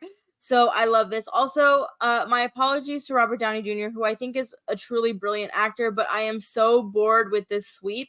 Like, I don't even think he's the best supporting actor in that movie. I really don't. I think it's going to be one of those things where 5 years from now, he gives a truly brilliant performance, and we're going to be like, oh, we gave him his legacy Oscar too early. But here we are. So I think in terms of the two, again, that I feel really confident about are Downey Jr. and Gosling. A lot of people, Ruffalo missed SAG and he missed at BAFTA. I don't think that matters. I think he's going to get in because he's beloved in the industry. We just saw him have like a major Emmy sweep a couple years ago with little to no campaigning. So I think love for Ruffalo.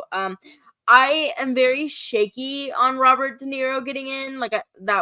I'm shaky on everybody basically, but it wouldn't surprise me if he misses. I'm going to put him in just based on like name recognition. And then I had Melton in for the 5th slot for the longest time, but I agree with Joey. I don't think that's happening at this point anymore. So I'm going to go, and I'm thinking this is off the cuff, but I'm going to go with Dominic Sessa because I think The Holdovers is very strong. I think a lot of people really love that movie. The 3 of them are a package deal at this point. But a big kind of shocker, not so shocker that I'm just going to throw that out there. He showed up at SAG. He's beloved. He's fantastic in the movie. But I'm gonna say Sessa takes the 5th spot. Okay. I love that pick. So sorry. So to recap, I'm gonna say Downey Jr., Gosling, Ruffalo, De Niro, and Sessa. Okay. Of course, I'm going with Downey Jr. and Ryan Gosling. I have been on the record for this for quite some time. I will go to bat for Downey Jr. And maybe it's because of the whole Oscars discourse. I understand people get tired of the sweep, and there's always a level of pushback when there's these front runners. And look, Downey Jr. didn't crack a 5 for me, even at the In Session Film Awards. I don't think he gives one of the best performances of the year, but I do think it is very good. I think it's a better performance than it's weirdly getting credit for, despite him winning the Oscar. The discourse isn't in love with that performance, but I do think he's doing things in that film that are crucial to how it plays out dramatically, and I think he does it very well. Similarly with De Niro. Like, De Niro I have on here, and I do think it's a deserved performance because he is giving 2 performances simultaneously. He's, of course, the rapacious leader that is manipulating everything that's happening in this town. And you see that vileness come out early on, and it's always there in the backdrop. But when he's interacting with the Osage, he has to make that believable. Otherwise, the drama of that film falls apart. Like, we have to believe that they would believe him. And I think he does that extremely well.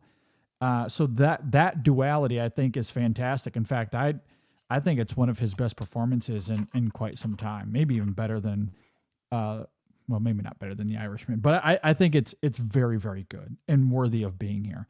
So I have those 3, and then it comes down to the Poor Things actors. I'm going to go Ruffalo. It is the showier performance, and maybe that is, to your point, Joey, a little outdated in terms of the thinking there, but I can't, I think they still love the garishness of performances. Like, maybe, I don't know. It's until I see another performance win, it's just very rare that subtlety and stillness wins the day as much as I love it. And on the page, I agree with you. Like, I love Dafoe in that film, but he's not asked to do as much as Ruffalo. So I'm going to go with Ruffalo. And you talked me into it. Screw it. Yes, Milo, Mikado, Grenier, and Anatomy of a Fall. That'll be my 5th. I also go big or go home. You talked me into it.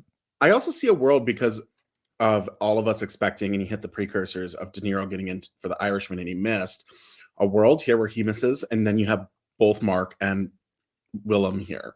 So you would have Willem, Mark, Robert, Ryan, and Milo. Ryan is good, okay? He's good. No. Really good. Just like the Ken song, bad. I'm not doing it. I'm not. Okay. Spicy. Okay, fair enough. Hey, look, we can meet in the middle on Grenier. I'm with you. If he gets in, I would love nothing more than for him to surprise. So, sure, yeah, I'll join you in that pick. All right, let's get. That would be an all-time great nomination, I have to say. Oh my God, it'd be so much fun. Yeah. Yeah. But real quickly though, if Sessa gets in, to your point, Shadan, I would love Great that nomination. As well. That would be a fun surprise. Nomination. Yeah, I would not be opposed. All right, let's get to Best Actress. What do you guys have here? Perfect world. We would have Trace Lysette for Monica, Sandra Hüller for Anatomy of a Fall, Jennifer Lawrence for No Hard Feelings, Carey Mulligan for Maestro, and Anjanou Ellis Taylor for Origin. Yeah. But here's what I'm thinking. Hear me out. Okay. You have Emma Stone for Poor Things. You have Sandra Hüller for Anatomy of a Fall. You have Carey Mulligan for Maestro. Anjanou Ellis Taylor gets into this. It's going to happen. She is in. That leaves one spot left. I see a world where Lily Gladstone is snubbed. She is the big one that hit all the precursors. Well, she didn't hit BAFTA, and that's also telling she didn't hit BAFTA. So does it go? Steam? Right. Does it go to Annette Bening? Because if I said Jodie Foster and her are a package, that I'd have to put my word to that and put her in there. Does it go to Greta Lee? Or does it go to Margot Robbie? Margot is going to get a producing nom for Barbie, so I'm not putting her in. Annette Bening gets in here as 5 for Naiad. Okay. So I do think Lily Gladstone, and here's the thing, Lily Gladstone will either be put into supporting or she misses completely. That is my prediction here. So Okay. my 5 are Ingenue, Annette, Sandra, Carrie, and Emma Stone. Okay. And I All right. have Sandra winning the BAFTA, so I think she has a really good shot to win here as well. Interesting. Okay. What do you got, Shadan? I just want to go on record, as I said, I think whatever last minute push was too late of a push. I said the same thing last year about oh my god, I can't think of her Andrea name. Riseborough? Yes, I said the same thing about Riseborough last year and I was wrong. So I hope to God I'm wrong again. I would just like everyone to know that if we are in a world where Ingenue Ellis Taylor gets in, I will faint. Like, just know that in Houston, Texas, I have fainted in my house. I am dead. I am gone. Like, that would be the highlight of my Oscar watching career. Like, I don't want anything else from the world other than this one nomination that I don't have faith is going to happen. I am Okay. going to go with Hewler, Stone, Mulligan. I do think Gladstone is getting in. I think she has been everywhere. I think American audiences in general are more receptive to that performance. And I mean, she's fantastic. She deserves to be in. I'm gonna go with Robbie for the 5th slot because she's also been everywhere. They clearly love her. She's been a previous nominee. She has the track record there. And I think honestly, it would be a bad look to like nominate the movie for a bunch of other stuff and And then not she nominate misses. the actual Barbie. Yeah, I think that and I Yeah. think the Academy in recent years is more conscious of like what their nominees look like. Like I think they are thinking about that as they are going through their ballots. So I think Robbie gets in here. Yeah, I mean, you make a great point because I mean, I almost left her off simply because to Joey's point, I mean, Anjanae Ellis there's just been so much talk about her, and Annette Bening has been everywhere, so I've wondered about her. You know, I I haven't really wavered too much on Gladstone, even though the film itself has been a little dicey in recent weeks. I do think she's going to be there. I have Emma Stone as well, Carey Mulligan, Sandra Huller, of course. So that 5th slot, like my head, absolutely, it's got to be Margot Robbie. But I do wonder about Ellis. I do wonder if she sneaks in there.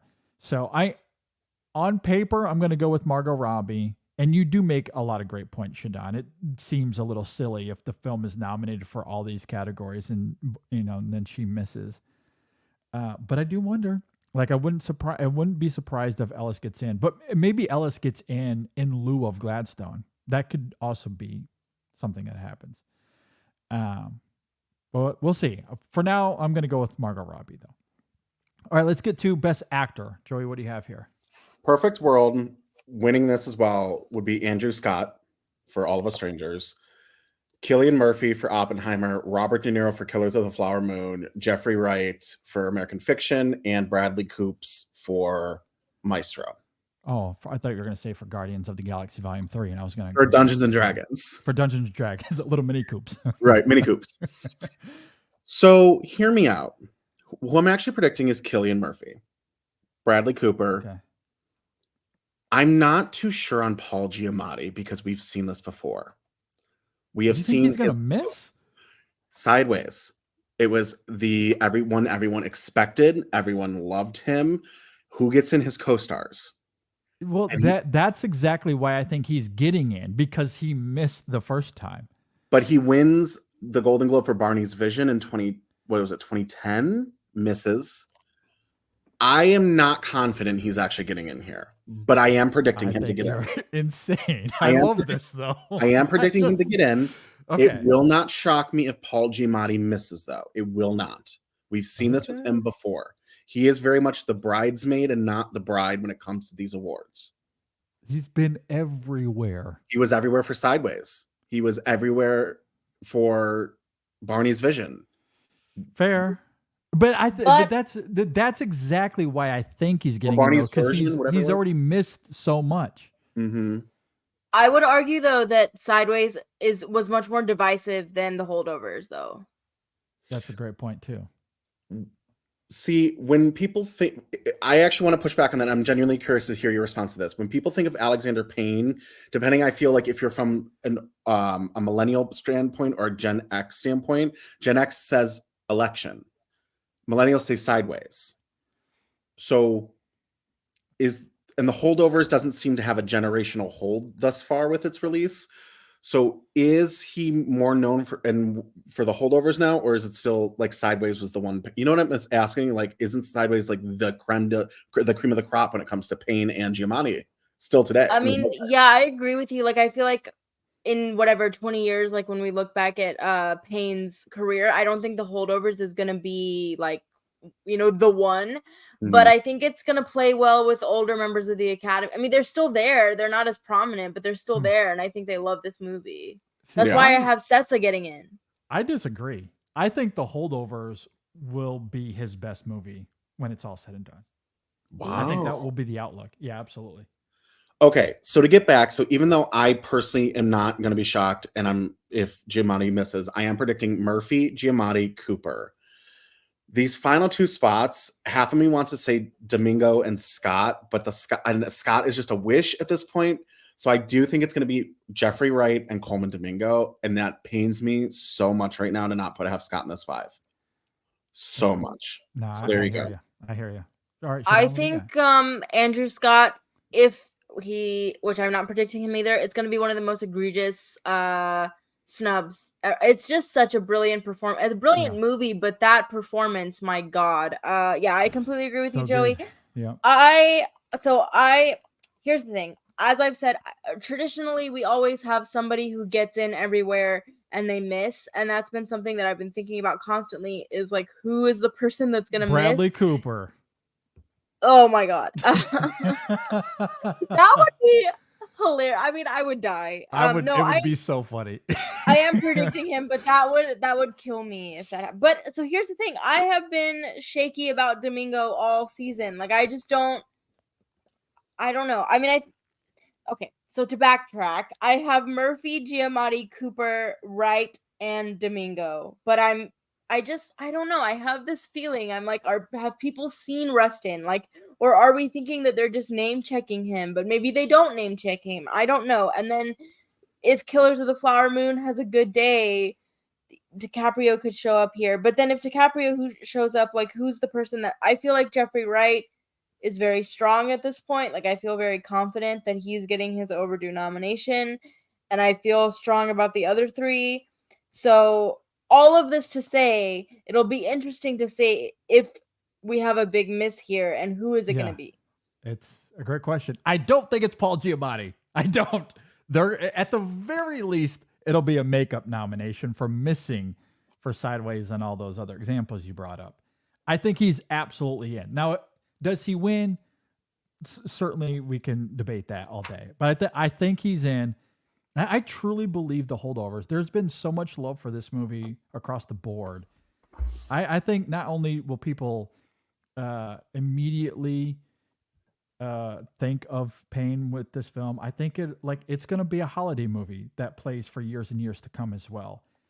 And there's an argument to be made that it's Giamatti's best performance. As much as I love him in Sideways, there's an argument to be made. I certainly would make that argument. And he is my personal vote for Best Actor. I think he's that great here. So I think he's in. Murphy's for sure in. Cooper misses. No, I'm just kidding. He's definitely in. Jeffrey Wright I have in as well. I'm with you, Shadan. Is it Coleman Domingo? Which probably, but it could also be DiCaprio. They love DiCaprio. Maybe Zac Efron. Probably not. How about Joaquin Phoenix? Exclusively for You Think You're So Great Because You Have Boats. Look, I'd be okay with that. Or Destiny Brought Me This Pork Chop. I mean, come on. I love that.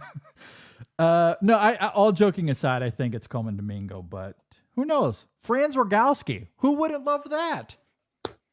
And he I know won Joey New would. York Critics, right? What's that? Was it did Franz win National Society or New York? He won New York Film New Critic. York. I think Yeah. he was in New York. Yeah. Yeah. Great performance. Truly. I do love it. That would be Mhm. an awesome surprise. I'm going to go with Coleman Domingo, but I'm open to the possibility of any of these others kind of sliding in there. Except maybe DiCaprio. I love DiCaprio. I don't know if he needs to be nominated for that performance. Yeah. I would love Andrew Agree. Scott. Andrew Scott would Mhm. be the one I really want to be in there. I'm with you guys on that in all seriousness. So we shall see. All right, let's get to the director. We got 2 left. Best director. Aside from Nolan, who else you guys got here? So this is probably going to be my spiciest category, believe it or not, even beating the Lily Gladstone snub thing. Oh boy. Okay, So- here we go. This is Nolan's to lose. He's in. He's Yeah. winning. He's in. This is his year. Rightfully so. Yeah. Jonathan Glazer gets in for Zone of Interest. Okay. Justine Triet gets in for Anatomy of a Fall. Okay. And rounding out at 5 is Alexander Payne. I am not confident Yorgos, and I said this last week, I'm not confident Yorgos or Marty are locked. BAFTA showed that as well. And I think that's very telling. We all know the director's branch loves to throw us some blind sides with Ben Zeitlin, with the Room director, with Imitation Game, Tyler Morticum, or whatever his name was, Tyler Mortar. Yeah. You know who I'm talking about. Yeah. We saw Ruben Ostlund, who should have won director last year, but that's a whole other podcast. Okay. Yeah, I think this is Jonathan Glazer, Justine Triet, Alexander Payne, and Christopher Nolan. Okay. Yeah. Just those 4? Yeah, just those 4. No, Bradley Cooper. Because Cooper. Oh, first of all, interesting. Okay. First of all, I think the directing I loved Maestro. It's my number 6 of last year. Yeah. Maestro in general, in that first frame, like first couple seconds where Bernstein is running through his apartment into the hall, I literally stopped it. I was like, the direction of this is already amazing. But people were pissed that Bradley Cooper missed For a Star Is Born. This is the chance to make up for that. If we're making up for Giamatti, we're making up for Cooper. Okay. Hey, look, I know others are really high on his performance. I don't love it as much, not because of his physical performance. I think the writing limits how far it goes for me personally. I still think he's getting into actor, as I noted. But if he, to Shadan's point, someone big misses and he missed actor but got in for director, I honestly love that. Like Yeah. I admire Maestro almost because it's brazenly flashy in its direction. Like I just love that he goes balls to the wall the whole time in his direction. And that's what I really enjoyed the movie almost for that exclusively. But the performances are very good, obviously, as well. Shadan, what do you have? No, I do think, yeah, Cooper's direction is better than his performance. But Carey Mulligan steals the whole thing. But I okay, agree so with here's that the too. thing. Oh, So yeah, the He's so good, yeah. and I will say, Joey, like you say wild things, but then you back them up with really smart Yeah, points. So then he I start does. to go, oh shit, or oh shoot, whatever. I don't know if we're allowed to cuss here or It's not. fine. No, it's fine. But okay, so traditionally the best director category goes 4 for 5 with DGA. So I think the person who got in at DGA and misses here is going to be Payne. I have Glazer Interesting. getting in. So I have Nolan, Scorsese, Lanthimos, Gerwig, and Glazer. I want to put Trier in so bad. I mean, maybe Lanthimos misses. And I know a lot of people are saying Gerwig is going to miss. And I do see that happening. But again, I'm like, that would just... She is the person behind the biggest movie of the year. She created a cinematic event. Are they really not going to nominate her? And they've nominated her in the past. Like, if they hadn't have nominated her at all, I would say, okay, they just don't like her. But they clearly do. So I do have Gerwig getting in. So yeah, I think Glazer is going to be that 5th spot. But I would love if Trier gets in. Amazing. Okay, so I don't know this personally. I'm not in this world as much, certainly not as much as you guys. However, doing some digging, it does seem as if there's this thinking, I guess, with the director's branch as far as, maybe not Gerwig on the whole, but specifically with Barbie, they're not taking her direction as seriously. That's been a lot of the reading that I've seen. So I don't have Gerwig in here. And I alluded to this earlier with editing when I brought up Anatomy of a Fall and The Holdovers. I think it's making that category because I think Triet and Payne are both in here. So I have Nolan, I have Payne, Triet. I think Glazer's in here as well. And I think Marty gets in over Lanthimos. That's where I'm at with this. Wouldn't be surprised if Lanthimos does sneak in because I do think there's going to be a general love for that film. But I think it's Scorsese. He's getting older. I do think it's deserved as well. So yeah, I have Scorsese in over Lanthimos right now. Remember when I said Lanthimos last week and you were like, "You're crazy," and a week later you're "Here you are." Here I am. Look at my power. Well, it turns out, you think about it a little bit further and you do some digging and you're like, okay, I could see a world how it shapes out that way. I mean, I still think, like, I won't be surprised if Lanthimos gets in. I'll just say that. But from everything else I've gathered, like, I think that's where this is headed. So I'm putting in Glazer in over him. Okay. That means we're to Best Picture. Maybe we should start the conversation here because there was an overwhelming sentiment when the PGA nominations came out that was the 10. Do you guys agree with that? Joey, probably not. But do you guys agree that the PGA 10 is the 10 we get Oscar nomination morning as well? Here's the thing. Statistically, it's not going to be the 10 that we get Oscar nomination morning, but it really feels like these are the 10 that have consensus. And it's like, okay, if we make an argument for Spider-Verse getting in, which I can see, or maybe something like Origin has enough passion votes to get in like the 10 slot, right? It's like, what do you take out? Yeah. So against traditional wisdom, I do have the PGA 10 just because I feel like consensus around those titles is so strong. Yeah. Yeah. Okay. Joey? No. Of course. I would have expected anything less. Well, here's why. I think we get 9 of the 10. All right. Which one is out then? American Fiction. Okay. Outside of screenplay and actor, I don't see how there is a compelling narrative or enough vote for the love of there's a lot of love for that movie. I think more than because it doesn't feel like a huge movie comparatively to some of these others, but that's why I would argue that's why Past Lives is there. Past Lives, I see it very much only getting into picture and screenplay, going the women talking route last year. Okay. I do think we get Oppenheimer, Killers, Poor Things, Barbie, The Holdovers, Maestro, Past Lives, Anatomy, and Zone. But I do think that Saltburn gets into picture here over American Fiction. Again, okay. If you can want to call it Afterglow, that's fine. But it is, and I liked American Fiction a lot, but it is, if you're going from merit, it's genuinely a better movie than American Fiction. It's a better movie than most of the movies up here, especially Barbie. But it's also coming off of a former Oscar winner. It's coming into a time where it did really good at BAFTA. It's coming at a time where the zeitgeist, if you want to talk zeitgeist of Oppie and Barbie, it's the third biggest movie in this list. I think it gets in here, and I think it's over American Fiction. And as Shadan had said, yes, until I see it happen, PGA has never lined up with Oscar. And I do not think it will until I see it happen. Yeah, and I understand that. I mentioned that with Elemental. Until I see Pixar or Disney just completely whiff, like I just can't leave one of them off. Yeah.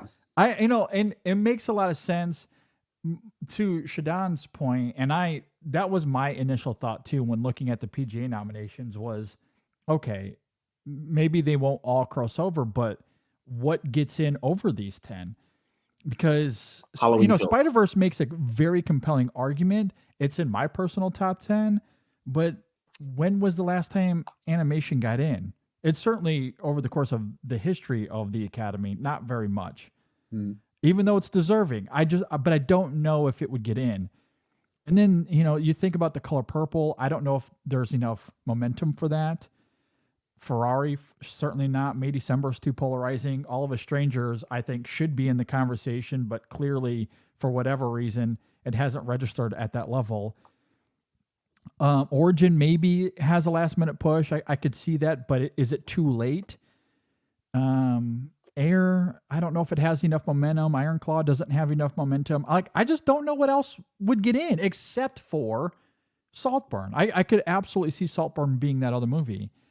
So I understand Shadan's argument because I don't know if Spider-Verse and Saltburn would push any of them out. It wouldn't surprise me at all if the PGA 10 is the 10. But of the two, I agree with you, Joey. It's probably going to be Saltburn. Where you and I might disagree, I don't know if American Fiction is the one that misses. I wonder if it's Past Lives that misses. Because it's such, it's a small, quiet, still movie that typically the Oscars don't always go for. I know it came out earlier in the year, but because it's a small, quiet gem of a movie, did all of the voters see it? I don't know. I could see that one missing, even though A24 is pushing it. I know we went through the categories here, and I know we're pushing on time a little bit, but I do have one question for you. In a world where we're still in the 5, is it Oppenheimer, Killers, Barbie, Poor Things, and Anatomy of a Fall, or does I think Holdovers, the Holdovers is in there easily. so what I does don't even think that's Holdovers close. take then? I'd say Oppenheimer, Holdovers, Killers, Poor Things, and then I think it'd be down to Barbie or Anatomy of a Fall. That's where I lean. Yeah, one of those two. Maybe Maestro fighting for that 5th slot. I don't know. Shadan, do you have a thought on that? I would say Holdovers over Killers of the Flower Moon. I love that answer. Okay. I think I could buy that for sure. Yeah. Yeah. Because Killers has lost some steam for sure. Yeah. I very much agree with that. So I could see that playing out. Okay. Well, that's it though. That's our Oscars predictions. Woo! We will find out come Monday where we stand in all of this. We will have another Chasing the Gold. I believe Brian will be back sometime in the next week or so to give our reactions to all of this. Should be a lot of fun. In the meantime, thank you guys for joining me. Joey, Shadan, great to have you here. This was a ton of fun. Thank you for having us. Absolutely. I can't wait. Hopefully, if all goes well, I will have fainted Tuesday morning in my house because Origin will have been nominated somewhere. So yeah. The prayer circle has been summoned for Origin. All right. Yes. And Joey, I know you love May December, so I assume you're going to be thrilled when that gets nominated. Listen, or Saltburn. Maybe I'm confusing the two. JD, you're in Florida. Shadan, you're in Texas. When you hear the giant F-bomb, that's when I'm just 10 made it in. That's from Cleveland. Wait, Joey, real quick. Okay, because I have Ingenue Ellis Taylor as my number. What's your number one, if it happens, you will die of happiness nomination? It's honestly between Milo and Taraji. I would have to say it's Milo. It really is, but it comes down to those two. There are just so many performances this year that I genuinely love. I actually got retweeted by Francis Fisher the other day because I tweeted about Ingenue Ellis. I was like, "Oh, hey, Franny," but I would the 4 I really would just want to see and that would get me would be Milo, Taraji, Ingenue, and Andrew Scott. If I get any of those 4, I'm a happy boy. I'm a very happy boy. So but I would say if I had to choose one, it's Milo. Oh, what about you, JD? Sorry, I'm putting you on the spot. No, it's okay. Anything Wes Anderson would be, that was my number 4 movie of the year. I think Wes had an astounding year. So anything Wes would be great. I don't think that'll happen though. So, any of the performances from All of Us Strangers, if Andrew Scott got in, absolutely. My favorite male performance of the year is actually Jamie Bell from that film. I don't think he's going to get in though either. So yeah, Andrew Scott probably would be the one I'm really hoping for. But we'll see. I mean, Paul Mescal got BAFTA nominated. He of course got nominated for After Sun. Maybe he surprises. If he does, and that film is represented, that'd be where I'd faint and be extremely thrilled. So, and I guess the other one, because I talked about it incessantly on the show, is Joe Hisaishi. Maybe that's my number one, honestly, now that I think about it. But we'll see. Yeah, I'm very much looking forward to Oscar nomination morning. Thank you guys for joining me. This was awesome. Thank you. Joey, where can we find you on social media? Oh, I got it first this time. You ready? InSessionFilm.com. I'm a writer there. I forgot to say it last week. I was like, oh yeah, I'm there. And then you can find me on Twitter at Joey Gentile 1992 and my production company's website, 223films.com. All right. What about you, Shadan? Where can we find you? I am at Shadan Larki on X and all over the place. So come yell at me about how wrong I am about my predictions. I would love it. Well, hopefully we're not all too wrong. But yeah, please go and give them a follow. Of course, you can see their work at InSessionFilm.com as well. Just a reminder, since we're talking about awards and we put a lot of work into it, I do want to plug the InSession Film Awards one more time. Please go check it out. It's in 2 parts. However, if you just want to listen to the categories, I spent a lot of time splitting them up into separate videos that you can find on our YouTube channel. So if you just want to watch all of the categories on their own, you can do that as well. Just find us at InSession Film on YouTube. But yeah, go and check all of that out. In the meantime, stay tuned for next week as we'll have a reactions podcast talking about the Oscar nominations. That is. Thanks for listening, everybody. Thanks for watching. We will see you all next time on the InSession Film Podcast.